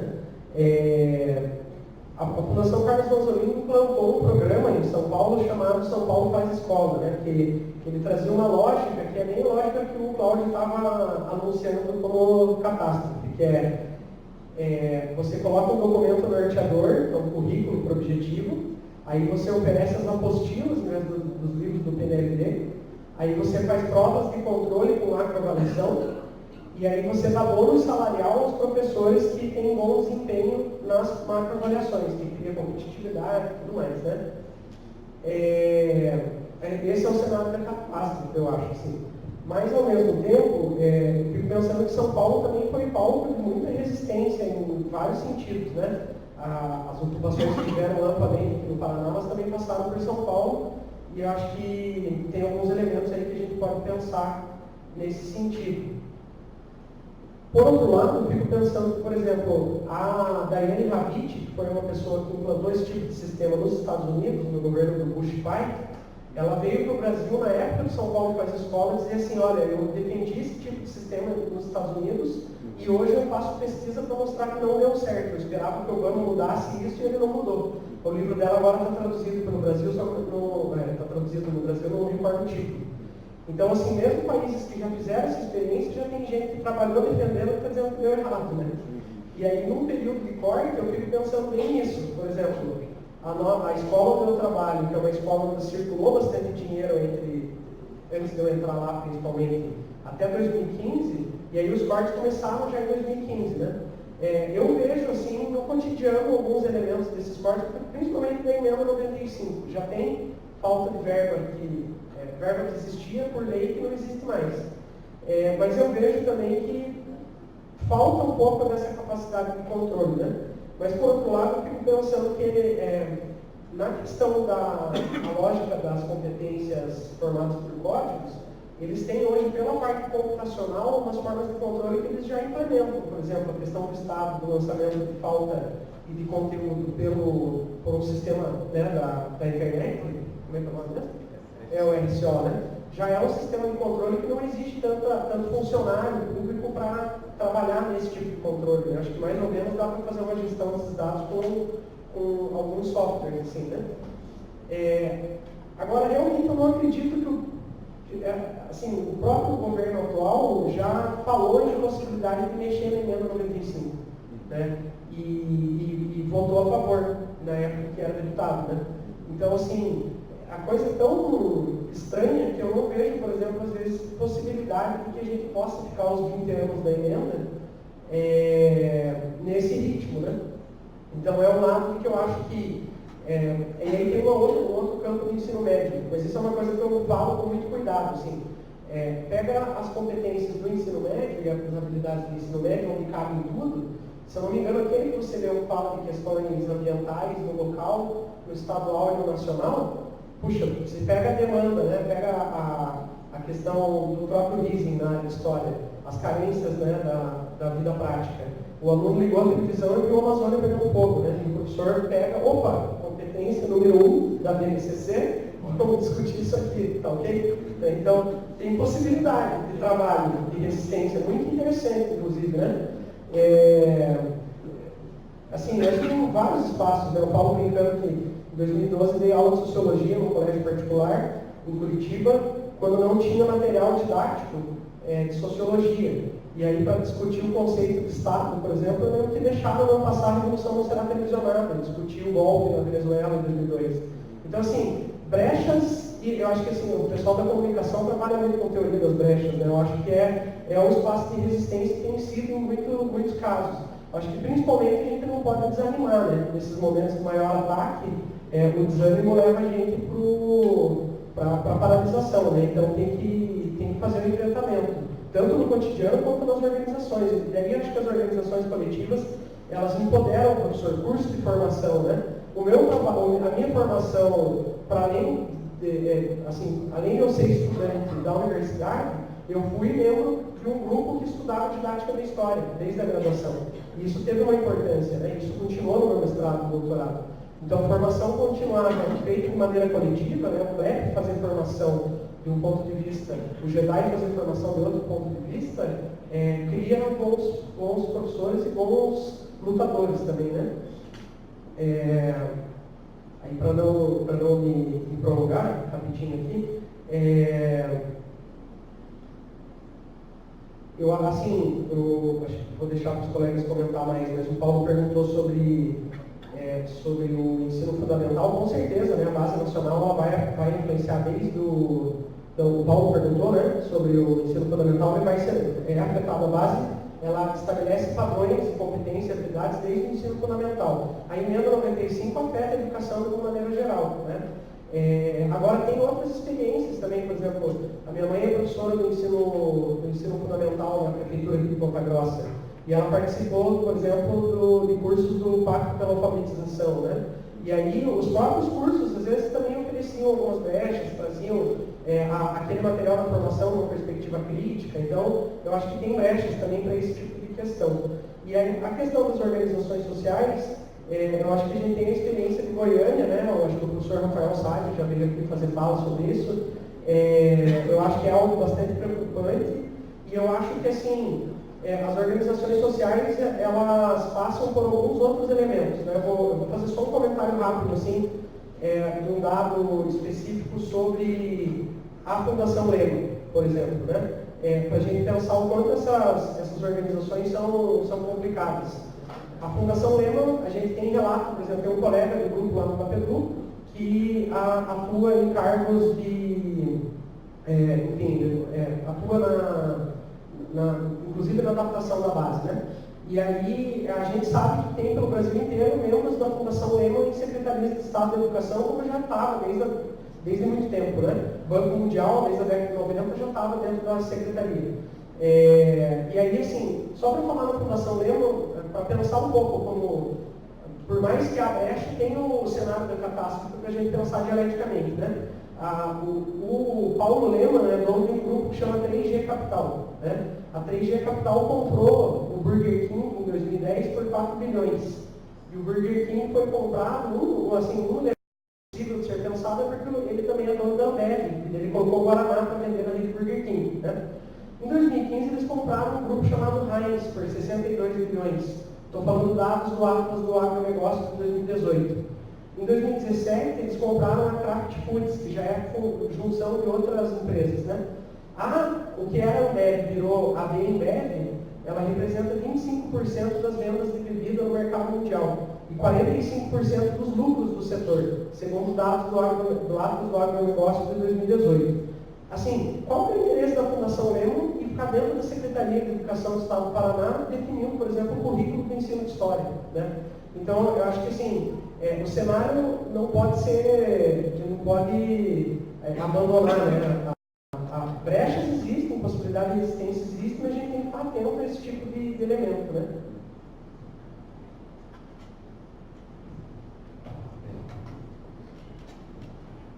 Quanto à primeira pergunta, eu também gostaria de entender. Veja, a própria RCO, para quem não conhece, é um sistema em que nós estamos todos os dias colocando conteúdo que nós temos que dar aula, também colocamos a data e o ponto eletrônico também nós colocamos a nossa digital quando chegamos. Esse é um sistema de informação que tem avançado bastante na escola do Paraná. Nesse momento eu trabalho numa escola que tem ponto eletrônico e trabalho na tarde numa escola que não tem. Mas é um processo de implantação em velocidade muito rápida. Uma pessoa precisou fazer esse trabalho, algumas pessoas do TI que não são nem necessariamente da nossa área precisam controlar esses dados, e assim o Estado e o governo soube quantos estavam em greve, quantos não estavam, e se valia a pena afrouxar ou não afrouxar, porque o controle já estava dado. Então, eu acho que é um cenário assim, de controle bastante aligerado, dado ao avanço da própria tecnologia. Bem, eu acho que existe um degrau, acho que a gente tem que pensar assim, existe um degrau entre a intenção da lei, existe um degrau entre o texto da lei e outro degrau entre o que o professor faz em sala de aula. Então, eu acho que talvez o nosso espaço de resistência seja também esse. É muito bom saber que dentro de uma sala de aula você fecha a porta, meu cara, e você faz a sua aula. E é exatamente por isso que a gente chama isso de cultura escolar também, é exatamente por isso que as mudanças legais demoram tanto para chegar até a mudança prática. É porque precisa ter um processo de formação da lei para os professores, para que depois eles passem a efetivamente aplicar a lei. E esse processo, há uma resistência do próprio professor, estou pensando aqui na rotina do professor, quando ele é chamado para aquela semana pedagógica. Quando tu chega lá na semana pedagógica, o professor já fala assim, tem texto? Tem texto. Aí não vou ler o texto. No começo da minha carreira eu ficava indignado com isso, como que o professor não vai ler texto? Hoje eu começo a entender que tem a ver com esse negócio da resistência, entendeu? Tem a ver com o fato do professor estar cansado, tem a ver com 10 anos de carreira, tem a ver com 15 anos de trabalho, tem a ver com eu já ter visto, desde 2000, desde que eu não comecei, eu já ter visto a gente perder várias coisas. E de repente você começa a criar mecanismos internos de sobrevivência, e exatamente também de resistência. Então, por exemplo, com relação já adiantando sobre alguma dessas mudanças, atualmente nós estamos discutindo na escola o fim da licença-prêmio. E sabe o que é triste? Os professores estão gostando da ideia, porque ofereceu que vai pagar as licença-prêmio que você tiver atrasado. Mas é a mesma pessoa que é historicamente caloteira no governo do Richard. Então, ou seja, de onde tu acredita nessa promessa? E aí, rachou as pessoas, rachou os professores. E essa é a estratégia que eu estou sempre percebendo, ou seja, vamos tirando aos pouquinhos de categorias diferentes dos professores e automaticamente a gente vai, porque a gente não está olhando para o lado. Então, acho que se fica uma mensagem aqui, eu acho que com o avanço do Estado de Goiás, no caso das terceirizações, ou a gente olha para o lado e defende a educação como um todo, como uma única categoria, de cima a baixo, e para tudo, ou a gente vai perder tudo muito rápido. Muito rápido. Imagina, no passado a gente não estava falando de perder licença-prêmio. E esse ano ele colocou a lei e os professores já aceitaram. Eu recebi uma mensagem na semana passada assim, quando que a gente vai fazer a greve por causa da licença? E no grupo da escola ninguém nem comentou. Então, a gente, hora de atividade, nossa hora de atividade foi diminuída. O próprio ajuste da database, as salas de apoio, nós temos no contraturno escolar, estão sendo diminuídas, ou seja, estão sendo diminuído o número de professores. O avanço na carreira está estacionado. Então, veja, é uma estratégia de dividir para conquistar. Então, acho que se for pensar numa mensagem de resistência, ou a gente olha a categoria como um todo, uma coisa só, e que afeta toda a sociedade, e também outro espaço, que é o espaço interno da sala de aula. Pelo que eu tenho observado, eu acho que a lei vai vir o controle também. Mas entre o que os professores vão fazer efetivamente e o controle que existe, vai ter um degrau. E é por isso que eu insisto na saúde do professor. Porque nós vamos ficar tensionados entre fazer aquilo que eu sei fazer, aquilo que eu acho justo fazer, aquilo que espero que eu faça, né? E as penalidades, possíveis penalidades, né? Ora, repito, eu acho que essa forma de controle é porque eles efetivamente acham que isso é o melhor para a sociedade, isso que é um problema para nós. Então, a ideia deles é efetivamente botar os alunos a ideia de mérito, a ideia de competição, a ideia de individualidade, sucesso individual. Eles realmente acreditam nisso, tá? E quando eu digo eles, não estou falando do lado do dono do banco. Eu estou falando do teu colega na sua família que endireitou aí nesse processo de eleição. Pergunta para ele, tu vai perceber que vai ter apoio na sociedade dessas ideias, né? Então, eu acho que é nesse sentido. Com relação ao ensino fundamental, sim, eu não cheguei a ler com calma, mas a discussão que se tem pela própria cartilha do sindicato da CUT com relação os professores estão reclamando sobre a alfabetização, porque ela também coloca habilidades e competências, colocar a alfabetização, por exemplo, até o 2º ano.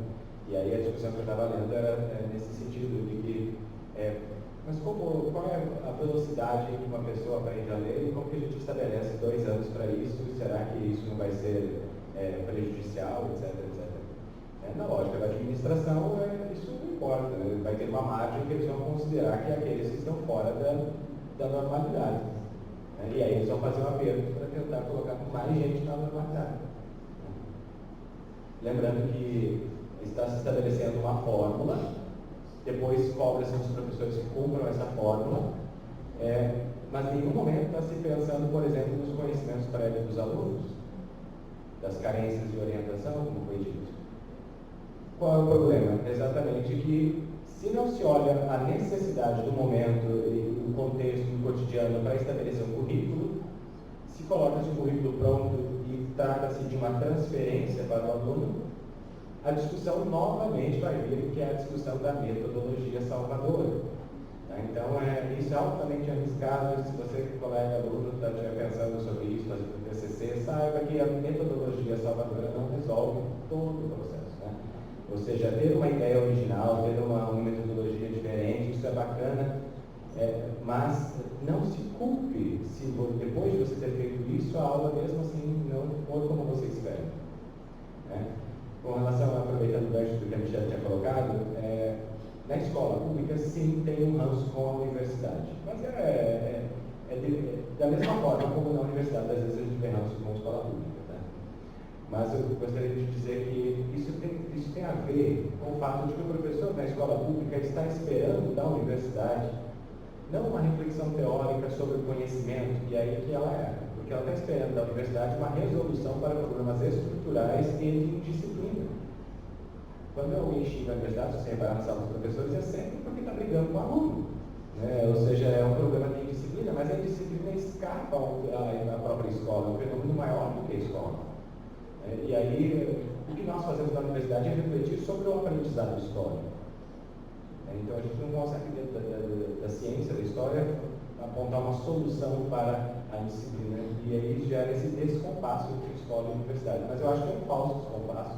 Eu acho que nós aqui estamos refletindo de modo sério sobre o que acontece na escola, né? E assim como lá, eles também estão realizando um trabalho muito sério.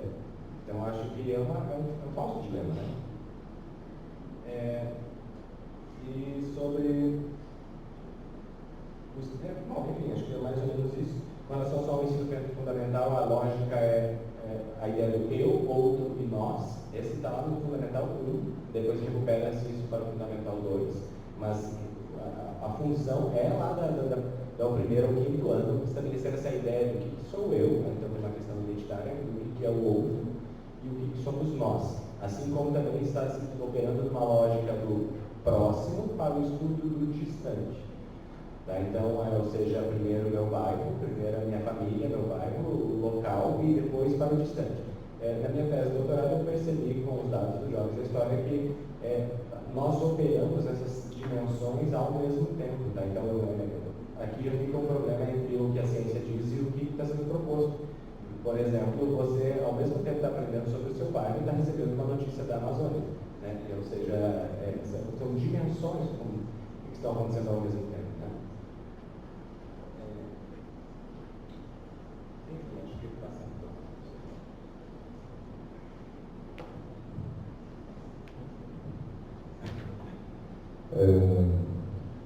Vou fazer talvez uma fala dura. Eu acho assim, a questão da pergunta do professor Sérgio, infelizmente, em algumas décadas, a gente, quando eu digo a gente, estou falando de esquerda, movimentos sociais, enfim, a gente está perdendo de braçada no diálogo com a sociedade, com a população. Muitos valores liberais são aí o individualismo, uma série de outros, acabaram se miscuindo e pegando boa parte da população e a gente não deixa de ver isso na escola. Tá? Quer dizer, você tem que fazer controle, você vai pegar a pedagoga. Tá? Não por acaso, tá? Esse ano as pedagogas estão trabalhando com uma jornada maior. Tá? Foi tirado as futuras, exato, a Michelle lembra aqui. Quer dizer, e as pessoas batem no peito, e também não estou as culpando aqui, mas não, eu faço. A gente tem os alunos, eu tenho que fazer. Tem para isso o trabalho de madrugada, e aqui também não é nenhuma, repito, não é uma crítica, eu faço isso. Como tem o LCO, você vai chamar em casa, e muitas vezes eu me pego pensando assim, você tem que lançar, se aquele já precisar ir lá para outra escola, está lançada a frequência, o Ministério Público vai ver. Infelizmente, essa lógica está muito impregnada. Tá? Então, as próprias pessoas estão aumentando sua carga horária, estão sendo obrigadas a aumentar sua carga horária e dando conta. Por isso que sou um pouco pessimista nesse sentido. Tá? Com essa questão das brechas, embora eu não precise revisar, elas existem. O Thiago e o Wilian comentaram isso. Tá? O que mais? Só com relação ao esse pessimismo, de certa forma, eu acredito que a gente vai ganhar essa batalha. Só que ela é árdua, ela exige muito comprometimento, exige um diálogo, a gente tem que ir para a escola, e esse espaço que a gente perdeu, a gente tem que recuperar e tem que dialogar, porque a gente tem que conquistar, agora culturalmente, essa ideia que a gente defende, da escola que a gente defende, da escola pública que a gente defende, vai ter que ser conquistado. Não tenho dúvidas que a gente vai ganhar lá na frente, mas vai ser uma batalha muito árdua e as brechas elas são mínimas nesse momento. Tá? Então é uma construção de longo prazo essa resistência. Tá? Questão do Paulo, eu acho que as discussões elas impactam no ensino fundamental 1. Existe base para a educação infantil, para os anos iniciais, para o ensino fundamental 2, para o ensino médio. Acho que da mesma forma que a gente está falando aqui, a gente pontuou mais o ensino médio e o ensino fundamental, né? Mas elas vão impactar lá, a questão do controle, né, do aligeiramento e outras questões de formas similares, se não iguais. Eu não sei se entendi bem a questão da repetência, né, o Thiago, o Wilian comentou também, né, a questão do segundo ano, a criança tem que estar alfabetizada. O que a gente tinha até hoje era, salvo engano crasso, mas uma determinação, mas uma solicitação contundente para não reprovar para o terceiro ano, né, porque isso causa danos psicológicos, ou pode causar, não me lembro qual documento que está definido, as diretrizes, a Michelle está me ajudando. Quer dizer, isso vai estar complicando também, baixando, né, a idade para estar alfabetizado, tem que ver como é que vai ficar essa lógica, né, para se dizer outra coisa. Acho que é Murilo, né, o nome do outro rapaz. Questão questão das OS está colocada, né? Foi citado aqui o exemplo de Goiás, é o grande intento, né, do pessoal que está por trás de toda essa base. Eu recomendaria o livro do Stephen Ball, Escola S.A., alguma coisa assim, agora não me recordo. Ele mapeia todas as redes, toda a rede de empresas e indivíduos que financia, né, projetos para entrar e destruir a escola pública, formal que chama de escola para pobres, tem uma série de experiências no mundo, né? Acho que a lógica é esvaziar a escola pública mesmo, né? É entrar, desconstruir por dentro. E outra coisa que pega os colegas professores, a grande maioria, porque num contexto de escassez, em que se tem que se virar para trabalhar muitas vezes, as parcerias, né? Eu venho uma cidade que trabalha em Castro, né? Parceria com a TIG, vou citar, porque não é problema algum, todo dia, tá? Porque você tem que continuar trabalhando, tá? Você tem que continuar e faça isso com uma naturalidade, já se internalizou, né? Então, é outra batalha que a gente vai ter que travar aí também com relação ao OS, porque não tenho dúvida, né? A vontade é entrar, né, nas escolas dessa forma.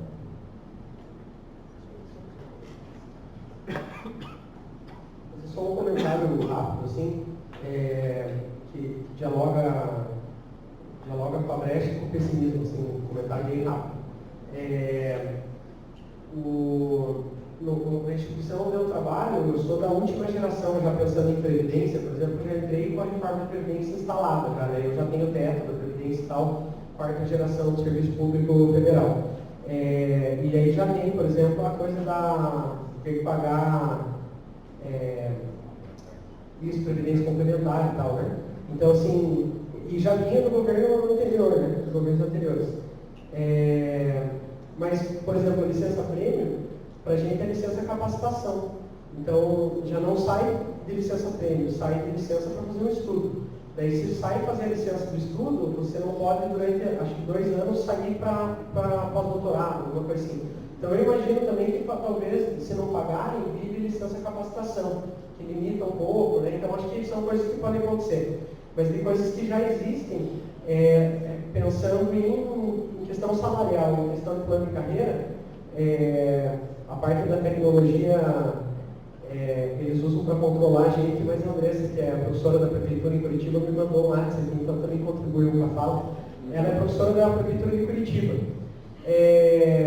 O plano de carreira, que foi aprovado, se eu não estou enganado, em dezembro de 2016, foi congelado na entrada do próximo prefeito, ele congelou o plano de carreira e não implementou até agora. Então já tem mais de 2 anos, eu acho, 1 ano e meio aí, que não paga o plano de carreira. Mas são por outras questões do município, né? Mas lá tem uma experiência interessante. Eu falei, por exemplo, a relação da universidade com a escola também, né? O Wilian, eu conheci o Wilian quando eu estava fazendo, antes um pouco do mestrado, mas eu entrevistei o Wilian na minha dissertação do mestrado também. E o Wilian era do grupo, não sei se ainda é de Araucária, não, né? Mas era do grupo Araucária. O grupo Araucária tinha uma aproximação lá com o Laboratório de Pesquisa e Educação Histórica, que era um processo de formação continuada, que também foi sendo limitado no tempo, né? Por questões também, outras questões, enfim. Mas o currículo da cidade do município de Curitiba, do ensino fundamental 1 e 2, ele teve assessoria da professora Maria Auxiliadora Schmidt para fazer a discussão do currículo. E o currículo tem elementos da teoria pensado pelo Rising, tem uma matriz, inclusive, que é uma adaptação da matriz do Rising, que é a matriz da aula histórica, né? E os professores, como já fazem o curso de formação continuada há muito tempo, alguns deles, eles têm identificação com essa proposta. Mas esse ano agora começaram reuniões de adaptação à base nacional como curricular. E a discussão é assim, tem que adaptar, não tem discussão, tem que adaptar. Né? E aí, pelo menos, há um esforço de diálogo, uma tentativa de tentar fazer uma discussão do currículo com a possibilidade da aula histórica, né? Que era uma discussão que já vinha acontecendo e tal. Ou seja, é um diálogo com o elemento do pessimismo. Né? E aí também o SAEB está vinculado à BNCC, né, essas questões. Mas aí do elemento para dialogar com o otimismo também, eu queria dar um exemplo que eu comentei com o Thiago, que veio comigo de Curitiba para cá, que estava dizendo assim, eu não costumo dar aula conteudista, mas um dia desses eu tinha uma função muito prática para cumprir. Eu tinha 2 aulas com uma turma, depois do intervalo eu precisava fazer um trabalho, que chamava de bimestre e tal, e na primeira parte da aula eu precisava explicar a estrutura política da primeira República Brasileira, das oligarquias. Né? Eu só queria explicar as relações entre município, estado, governo federal, voto de cabresto e tal, era só conteúdo. Aí quando eu estou terminando de explicar a lógica, sem falar da questão do presente, uma aluna ergue a mão e fala assim, professor, igual o velho da van, né? Então, assim, as brechas, às vezes, vêm dos próprios alunos, né? Não precisou falar nada, beleza, pessoal, vocês já entenderam, lembrem da estrutura da República, da Primeira República, e é isso aí. Então, eu falei isso só para falar assim, quem está fazendo licenciatura em História, tem o cenário complicado, mas tem também a relação com a juventude, com as crianças, a formação deles, que é importante, vai continuar sendo importante, né? E aí acho que tem que ser pessimismo na análise e otimismo na ação, né? Acho que por aí tem que caminhar. Se a Mesa me permite, eu queria contribuir um pouquinho para responder o Paulo. Para pensar um pouquinho a ensino fundamental, né? Que é o seguinte, assim como nos outros níveis, né? Nos outros níveis de educação, houve um prazo para as redes municipais, que geralmente são as que têm, né? O ensino fundamental 1, fazer as suas diretrizes. Né? Quando eu fiz a dissertação mestrado, eu trabalhei com as diretrizes curriculares aqui do município, né, de Ponta. E é esse mesmo fenômeno que o Thiago comentou. Então agora você está num esforço de adaptação daquela diretriz à BNCC. Né? E a BNCC, que nem o exemplo do código ali que o Wilian colocou, aquele código era a educação infantil. Né? Então a gente está, e aí talvez para dialogar um pouco com o que o Sérgio levantou antes, nesse sentido eu também sou pessimista, eu acho que o controle está bem acelerado. Bem acelerado. Porque embora, né, exista às vezes um esforço, talvez quase que orgânico, né, de aparecer um documento, peraí, eu sou contra, né? Mas eu acho que diferente lá do período dos TCNs, né, das próprias diretrizes curriculares, o próprio nome do documento era outro. Né? Era parâmetro, era diretriz. Agora a gente tem uma base nacional curricular comum que entende, que inclusive dá espaço, né, para a parte diversificada, que não dá espaço para nenhuma, né? Que a gente dá uma olhadinha na base de história, percebe que é um rol de conteúdos maçante, pesado, né? Todo ano dá aula para sexto ano. Até essa semana eu estava debatendo com a professora lá, né, outro colega professor de história na escola, para a gente fazer a adaptação da proposta pedagógica curricular de história da escola. E a gente até brincou assim, né, porque os nomes de alguns documentos autônomos continuam existindo. Então, continua tendo o projeto político pedagógico da escola, continua tendo o PPC da escola. Só que até eu vou usar a fala que ela usou. Ela disse, a gente está fazendo trabalho de macaco, né? Coitado dos macacos, enfim.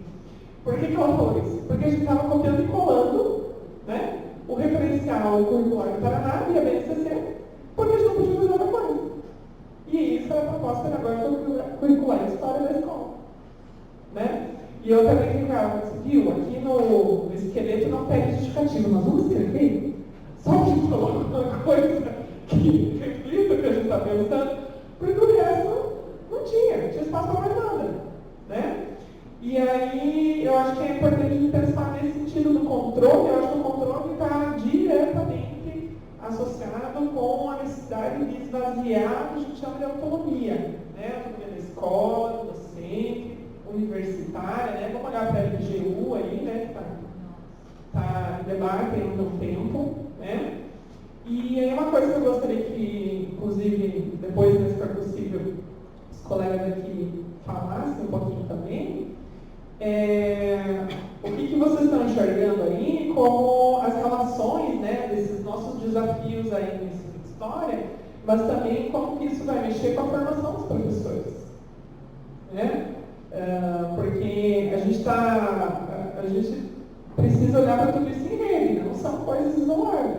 Né? Então, você teve toda uma revisão curricular, uma revisão também, né, de outros instrumentos, né, legais. Os cursos das licenciaturas também têm um prazo aí para se adaptar e mudar, né, adaptar os seus currículos. Isso, então, né, fica orquestrado. E aí a base vira ditadora de currículo desde a área de educação efetiva até o ensino superior. Né? É isso. E com mais um problema, com o livro didático sendo usado, né, como material agora para normatizar essa também. Né?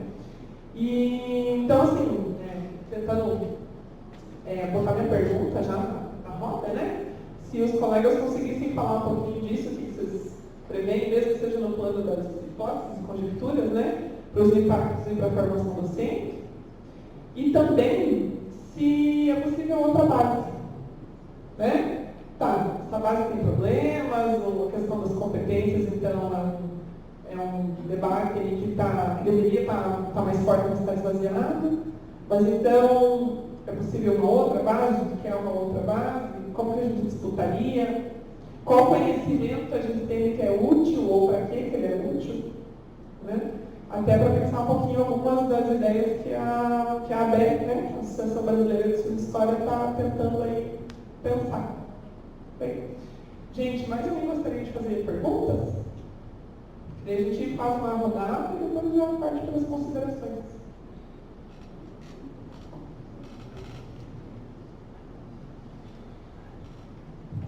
Boa noite, pessoal, boa noite, pessoal que está escutando.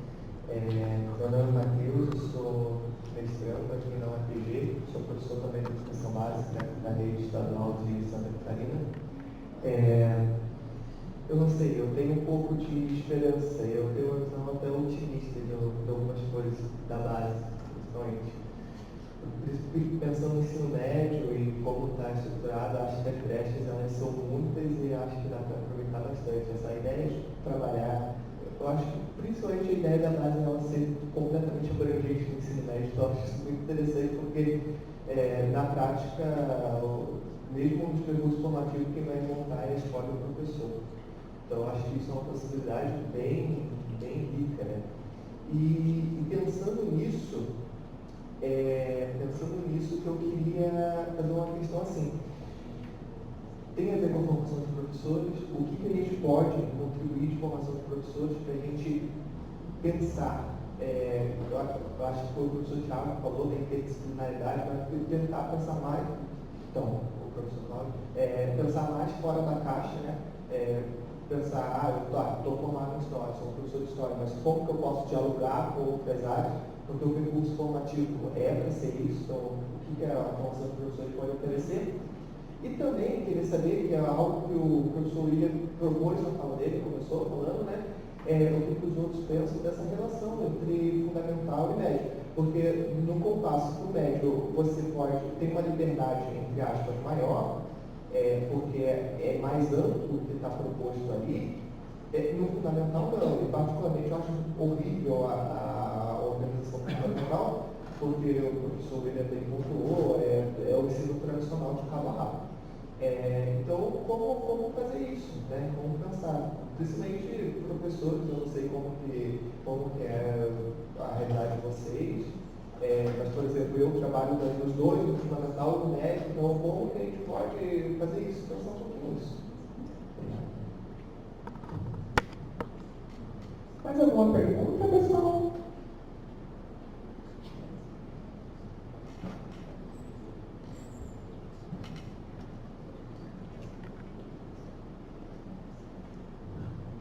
Boa noite, meu nome é Thiago também, professor do LAPEDU, do Thiago Andrés. E eu queria fazer um convite para vocês falarem um pouco mais que sexta-feira eu fui hoje é sexta, né? Quarta-feira eu fui numa fala com um dos cabeças do Instituto Arconcena, que é o professor Moser Ramos, ele é proreitor da Universidade de Pernambuco, se não me engano, e ele demonstrou claramente o objetivo de construir um Instituto Único de Formação de Professores a nível nacional, para encaminhar para o MEC, para o Senado, para a Comissão de Educação, para se passar isso. Só que dentro desse projeto também há uma esperança da ala empresarial de se colocar o sistema de voucherização da educação e aquela política de apontar que está em moda em todos os modelos.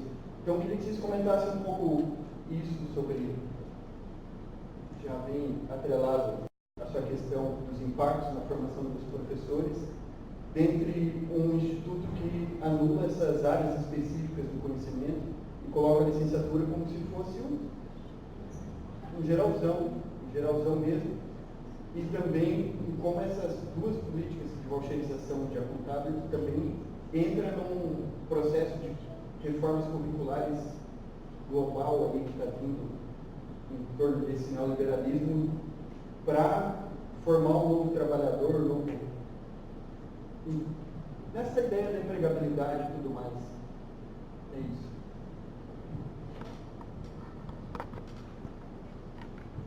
Pessoal, mais alguém gostaria de perguntar?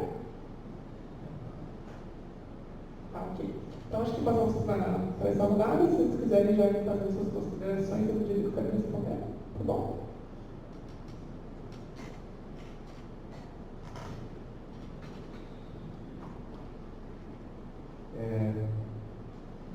Acho que fazer tentar juntar um pouco.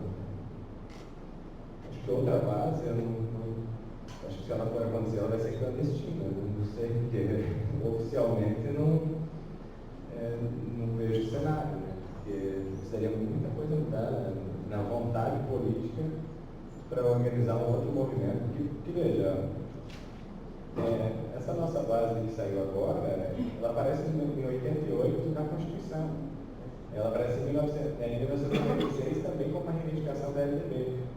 Em 97, né, nós temos a Associação Nacional de Formação de Professores, que estudou e trabalhou e criou uma metodologia local nacional para a base. Então, tipo, em 2001 e 2014 também ela é aprovada pelo Plano Nacional. E em 2015 nós temos a elaboração da primeira versão, 2016, e vai chegar até 2019, ou seja, ela oficialmente é um processo muito mais lento do que a gente gostaria. Exatamente pela complexidade que realmente é. Veja, o problema, existe um problema na base, sim. Existe um problema no texto da base, sim. Mas o problema que também existe, que não é visível, é aquilo que escapa ao texto da base. Se ela permite demitir professores, como consequência, isso é um problema. Se ela permite, por trás da liberdade, por trás da liberdade do ensino médio, que existe um núcleo duro ali, de 60%, você está dividindo com 4 professores, então, e aí mais do que sobra para você fazer o itinerante, se ele quiser na sua área. Então, por trás disso, dessa liberdade que você teria com alguns grupos seletos que escolheram a sua área, está o fato de que os outros que não escolheram não estão ali. Então, qual é a consequência para um país do ensino médio com menos história? Então, acho que essa acho que é o tom da fala do professor, eu acho que é nesse sentido, acho que, ou seja, ela possibilita algo maravilhoso, sim, moderno, sim, mas ela, a que custo? A que custo? Quando um aluno, os nossos alunos na escola, eles não têm medo por xerox, entendeu? E isso não é um exagero de linguagem, eu não estou exagerando aqui, não tem. E aí, a que custo ele vai pegar um ônibus e vai para outro lugar para fazer aquilo que ele quer? Na fala da secretária, as prefeituras têm que disponibilizar esses ônibus. Mas é a mesma prefeitura que faz o que faz com a gente, diz que não tem dinheiro. É custo, né? Ora, nós teremos sim outras escolas surgindo a nível de excelência, talvez no privado que abrace a causa ali, que vai abraçar e vai criar outra coisa inovadora, maravilhosa, com um serviço que vende ainda mais caro, inflaciona o produto. E exatamente é o custo da precarização cotidiana, né? A escola pública ela não vai deixar de existir, ela só não vai ser mais opção viável. E aí as pessoas vão escolher, quem puder pagar vai escolher o particular. Exatamente porque a gente está baixando tanta qualidade de propósito, Menos professores, menos isso, menos aquilo, vai baixando, precarizando exatamente para vender o produto como solução. A minha companheira trabalha no FIEP. Então, gente, é muito engraçado, porque vai no país. Os professores fazendo greve, lá na frente do país da FIEP. Eu lá embaixo e ela lá em cima. E a gente xingando o prédio da FIEP e ela lá em cima. E uma mandando mensagem para outra. E ela trabalha como administradora, então, lá dentro. E o que ela cuida agora é a plataforma digital de formação de professores. Na FIEP. E ela o tempo todo me diz. Ela não é da área, não tem discussão na área, nada, mas ela olha para mim e fala, você está atrasado? Não, Wilian, você não está entendendo que o futuro é a plataforma digital, é ela que vai fazer a formação. Então, acho que se essas empresas estão interessadas, elas estão se movimentando, quando eles deixarem uma plataforma pronta, a formação está nada. E aí é a certificação via formação digital. E é o que ela faz. Entendeu? E ela estava lá chamando os convidados, só coach para cima e para baixo lá. Porque ele fala bonito, porque ele motiva, não sei o que, está alimentando a plataforma. Algum momento ela vai estar pronta. Então isso é só uma observação. Eu acho que então, na formação ela vai aparecer nesse sentido, sabe? Eu acho que exatamente inovadora, condizente com o momento. E talvez aí os materiais didáticos. Tu precariza a relação com os livros didáticos para depois oferecer uma solução milagrosa aqui no positivo. Então, eu acho que é mais ou menos nesse caminho. Então, nesse sentido, eu gostaria de dizer que o ensino médio não sei se ele é mais amplo. Ele permite, sim, que a gente faça projetos muito interessantes. Permite. Mas a que custo? A custo de todo o resto da disciplina que deveria ter passado no passou. Eu estou aqui imaginando como professor da Rede, quando eu chego no ensino do primeiro ano e eu pergunto alguma coisa sobre Grécia. O que ele lembra? Vamos imaginar que a gente deixe de falar sobre alguns assuntos, como que ele vai chegar no vestibular? Como que ele vai chegar na vida? Como é que vai para isso? A gente está... A aposta da BNCC, como consequência, acaba sendo que o ensino fundamental seja maravilhoso ao ponto de ele sobreviver como fundamental. Isso aí vai ser repetido no médio.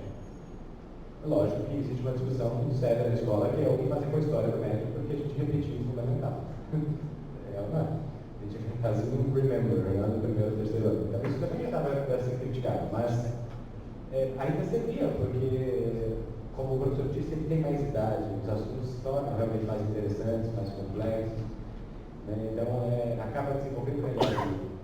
O que não daria para a gente fazer uma discussão dessa no sétimo ano e no oitavo ano. Então, está posto aqui a relação que existe entre conteúdos e a capacidade do aluno entender aquele conteúdo. A forma como a BNCC apresenta o ensino fundamental coloca, por exemplo, o Egito no sexto ano, Grécia no sexto ano. O quão a capacidade cognitiva dos jovens com o sexto ano não conseguem entender a distância temporal que é o Egito. Acho que a própria Daminha, no livro Ensinar História, tem um trecho que ela cita um exemplo assim, se você já eu fiz aqui no sala de aula, meu Deus do céu, eu fiz isso várias vezes, tá? Já dá uma foto minha.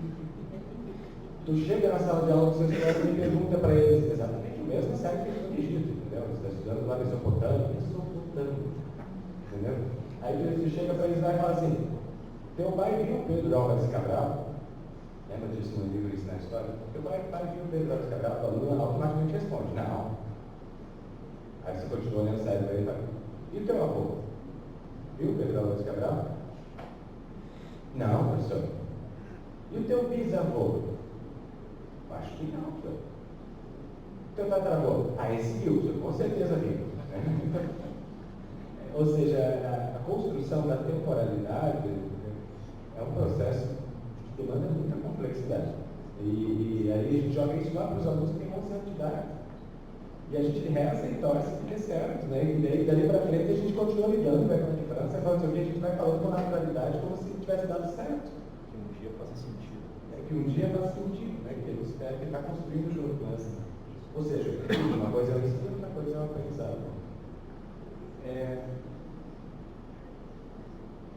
Então, eu acho que, com relação à formação de professores, acho que o que vale, já que essa é a BNCC, a gente não deve desconsiderar, eu acho, essa é a minha opinião, porque a gente poderia perfeitamente fingir que ela não existe, mas eu acho que você vai sofrer as consequências se fizer isso, eu acho que a gente deve sim olhar, fazer mais ou menos ali como eu estava fazendo, olha quais são os limites, trabalha no limite, entendeu? É muita cronologia, então a gente tenta colocar um pouquinho mais de discussão temática. Ela é muita semelhança, muita ruim, então a gente vai trabalhar um pouco mais com permanência, ou seja, é você identificar e dominar esse documento nos seus limites. Exatamente os limites que os outros documentos também tinham. Então, ou seja, é você trabalhar com consciência, nesse sentido. Não significa que você está trabalhando para que a BNCC dê certo. Exatamente porque ela tem problemas, mas é exatamente você trabalhar naquilo que ela não dá certo. Acho que é nesse sentido.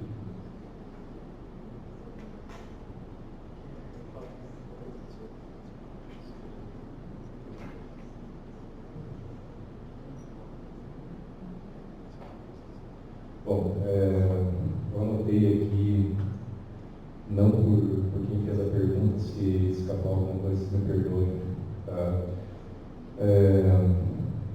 Penso que a questão de formação de professores para o governo está claro que é anacrônica. Ela não cabe mais nesse mundo liberal que o governo está desenhando.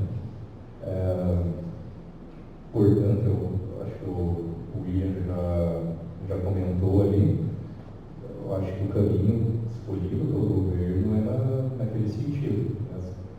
Fazer a distância, a gente não pode esquecer a própria formação continuada no estado do Paraná. Muitos dos cursos ofertados pelo governo, eles são na modalidade à distância, então tem uma lógica não usar o EAD a favor deles. Sem contar, me parece muito, sabe, essa formação docente, né? Talvez chegue uma época que chegue na uberização mesmo, sabe? Questão de não pode saber e qualquer um faz o curso de 20 horas para dar aula, né?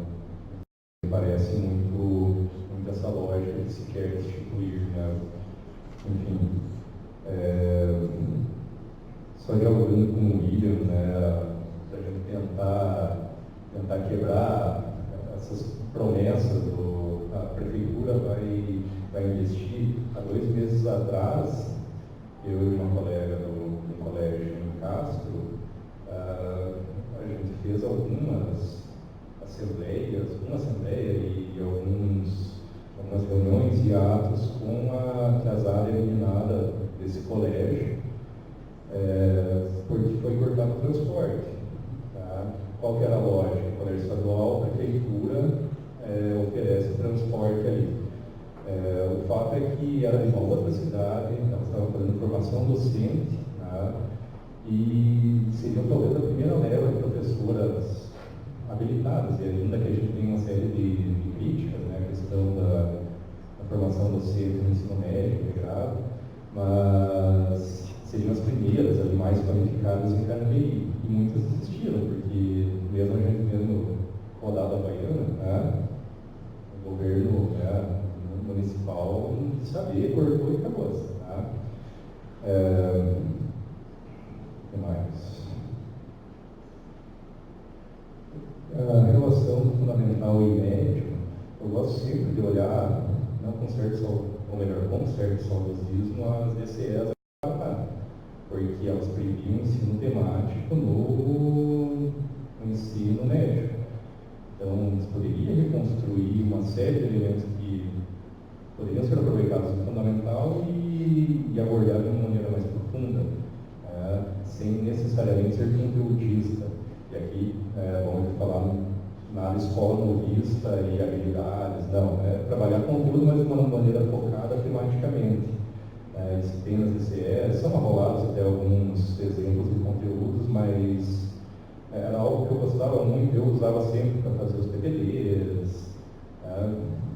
Infelizmente a gente não tem mais essa lógica, mas acho que é o caminho.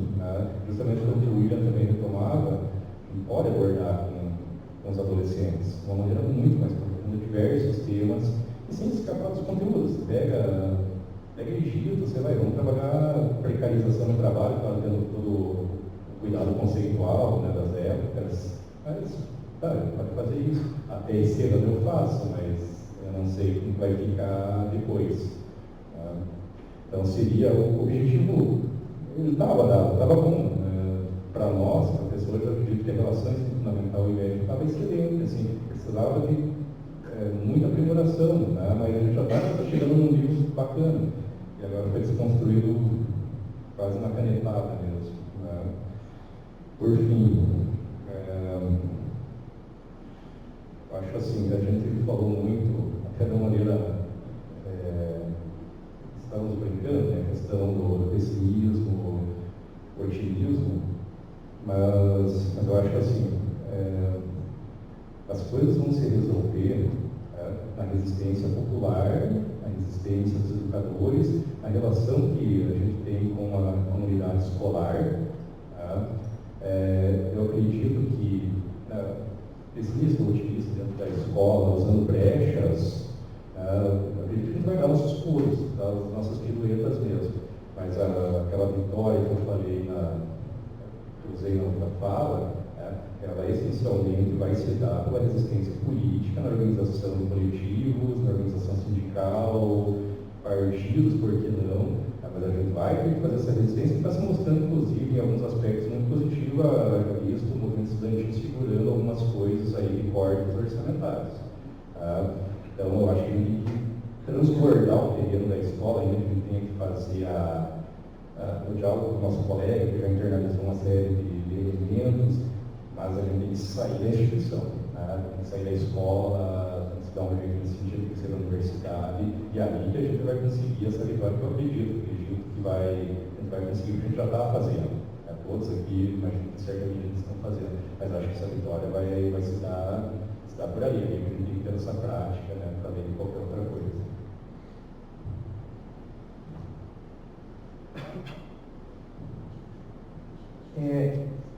Eu não sei se eu entendi exatamente a questão da relação entre o fundamental e o médio, mas acho que isso joga também um pouco para a gente pensar assim, a gente não está dizendo também que a escola não precisa de alguma mudança, né? Por exemplo, a escola que eu trabalho, né, que é uma escola de formação técnica, a gente tem problemas, por exemplo, tem curso de 3 anos em que os alunos têm 2 dias de contraturno e eles têm sim 18 ou 19 matérias, eles fazem TCC no 3º ano. Então o quadro de ansiedade desses alunos no 3º ano do ensino médio, técnico, integrado, é complicado também, né?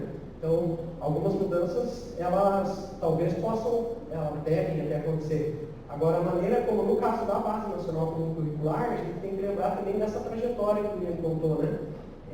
Se a gente pensar o que aconteceu entre 2015, quando ela começou a ser discutida num governo, né? E aí a gente pode abrir amplamente a discussão do plano político, mas um governo democraticamente eleito que estava sendo criticado pela velocidade que estava encaminhando a BNCC. E aí depois você vê um segundo governo, não só ele encaminha a BNCC, mas ele aprova uma reforma do ensino médio por medida provisória, né? Então, assim, é extremamente complicado. Isso não é democrático nem aqui, nem em qualquer outro lugar do mundo, né? Ou seja, não teve diálogo. Por exemplo, as pessoas usaram como exemplo a Austrália. A Austrália parece que levou 8 anos nesse processo, né, de discutir base. A África do Sul também fez durante todo o mandato, se não me engano, do Mandela, uma discussão de um currículo, né? Enfim, tem outras experiências para pensar nisso, né? E aí, assim, eu não sei se foi no sentido que você falou, mas eu lembrei um pouco do discurso que as pessoas usam da Finlândia. Por exemplo, teve uma colega nossa que foi lá para fazer um curso na Finlândia, e ela vinha com algo que se tornou um chavão naquele momento, né? Não lá na escola, mas pensar fora da caixa, né? Aí eu falo assim, não, mas vamos pensar fora da caixa também com a estrutura de trabalho dos professores da Finlândia, né? Vamos importar também a valorização do professor, como o Wilian falou, a BNCC e a reforma do ensino médio não valorizam a atividade docente, né? E aí, ao contrário, não só não valorizam a atividade docente, como responsabilizam o indivíduo. E aí isso está dentro de uma racionalidade. Aí eu parto um pouco também para a pergunta da Michelle, que é a questão da formação de professores, da utilidade de uma outra BNCC, né? Eu penso assim, como a gente teve uma ruptura em 2016, E a emenda 95, a reforma do ensino médio e o encaminhamento da BNCC foi feito nessa ruptura, havia uma racionalidade ali, que era uma racionalidade da ponta para o futuro de uma aceleração do projeto neoliberal dentro do Brasil. E aí é exatamente isso, inclusive na formação dos professores, onde acontece uma disputa, por exemplo, eu não lembro agora exatamente em que momento, em que foi anunciado 100 milhões de reais para um processo de implementação da base, que é o que a gente está falando agora, nos municípios, nos estados, né? Então, assim, 100 milhões é uma disputa e é uma disputa de capital, né? É uma disputa de capital que impõe para a gente um tipo de racionalidade. E essa racionalidade, ela entra no cotidiano, com as palavras de competência, de habilidade e tudo mais, né? Então, eu lembro, por exemplo, tem um livro que eu não li inteiro, mas o que eu já me apropriei, achei bastante interessante, que é um livro chamado A Nova Razão do Mundo, do Pierre Dardot e do Christian Laval, que fala que a nova razão do mundo é a razão de criar sujeitos neoliberais, que responsabiliza o sujeito, como a BNCC faz com o professor e com o aluno, né? Então, você cria uma racionalidade, forma as pessoas dentro dessa racionalidade, a mídia hegemônica contribui com isso, assim como ela fala da reforma da Previdência o tempo inteiro, né? Da hora que a gente acorda até a hora que a gente vai dormir, se escutar a rádio, ver televisão, então é pior ainda, né? Você já sai com a bandeira da reforma da Previdência, apoiando ela. E aí eu fico pensando que tem coisas, por exemplo, dessa disputa de racionalidade, desse discurso hegemônico, que a gente tem o drama colocado e tem a brecha, mais uma vez, né? Eu lembro de um tempo atrás que o Gabriel, meu irmão, que é estudante aqui, ouviu uma música de uma banda chamada El Efeito, eu não tenho certeza se é essa, o drama da manada humana, que falava do sujeito que levanta e vai trabalhar, mas a própria angústia que criava nele, por exemplo, de pensar o mundo do trabalho naquele momento, era também um anúncio de pensar sobre essa racionalidade e sobre as relações de trabalho, como é que ele, como sujeito, quer se inserir nessa racionalidade, né? Então, eu acho que esse diálogo, esse movimento dialético, que veja, a mesma racionalidade do sujeito neoliberal do livro do Pierre Dardot e do Christian Laval já estava anunciada na arte, numa música que veio antes de eu ler esse livro, por exemplo, né? Então, eu acho que assim, as duas coisas estão colocadas. Se essa racionalidade mudou a política numa ruptura em 2016, quem sabe a gente não muda ela no horizonte próximo, né? Aí, se tiver organização coletiva, trabalho e luta, melhor ainda, né? E uma luta que, imagino, hoje eu imagino que vai ser árdua, mas como o Cláudio falou, eu imagino que a gente vai ganhar em algum momento, né?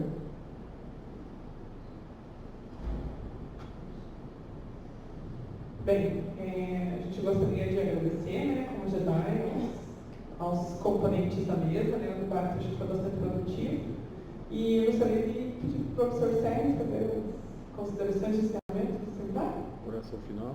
A oração final. A bênção, que eu estou muito limpado, né, hoje. Tem sorteio do livro? Tem sorteio do livro. Se o professor tem. Ele escolheu o número?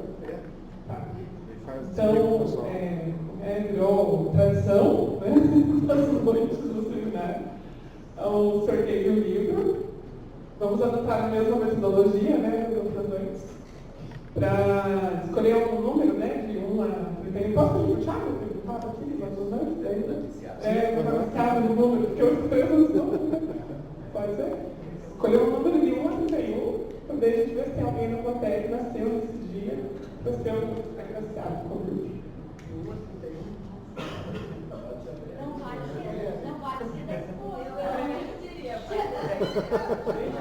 Você lembra que dia nasceu? 4. Mais alguém que nasceu de 4? Não? Então deu uma sorte, né? Já entregar?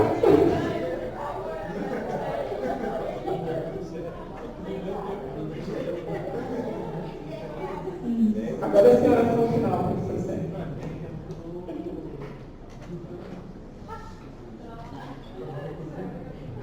Gente, eu acho que o mais importante é agradecer, né, a presença de todo mundo aqui, da nossa mesa, da noite de hoje, a presença de todos que permaneceram até o momento, para a gente é muito importante, muito gratificante ter a presença de todos, porque dá trabalho e a gente é muito teimoso.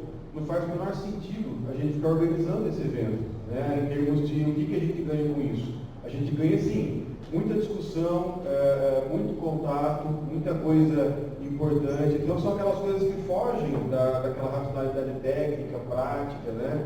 Mas que são o tipo de coisa que faz com que a universidade seja um lugar legal, um lugar que vale a pena, um lugar em que as pessoas podem pensar, podem refletir, podem criticar e podem pensar saídas para o seu mundo. Então, é mais no sentido de fazer essa fala, de agradecer a presença de todos, agradecer a participação, né? Mesmo quem não falou, a reflexão que fez. Eu acho que isso é o legado que cada seminário que a gente faz vai deixando, né? E a gente vai construir, no final das contas, uma tradição nesse sentido. E que a força esteja com vocês.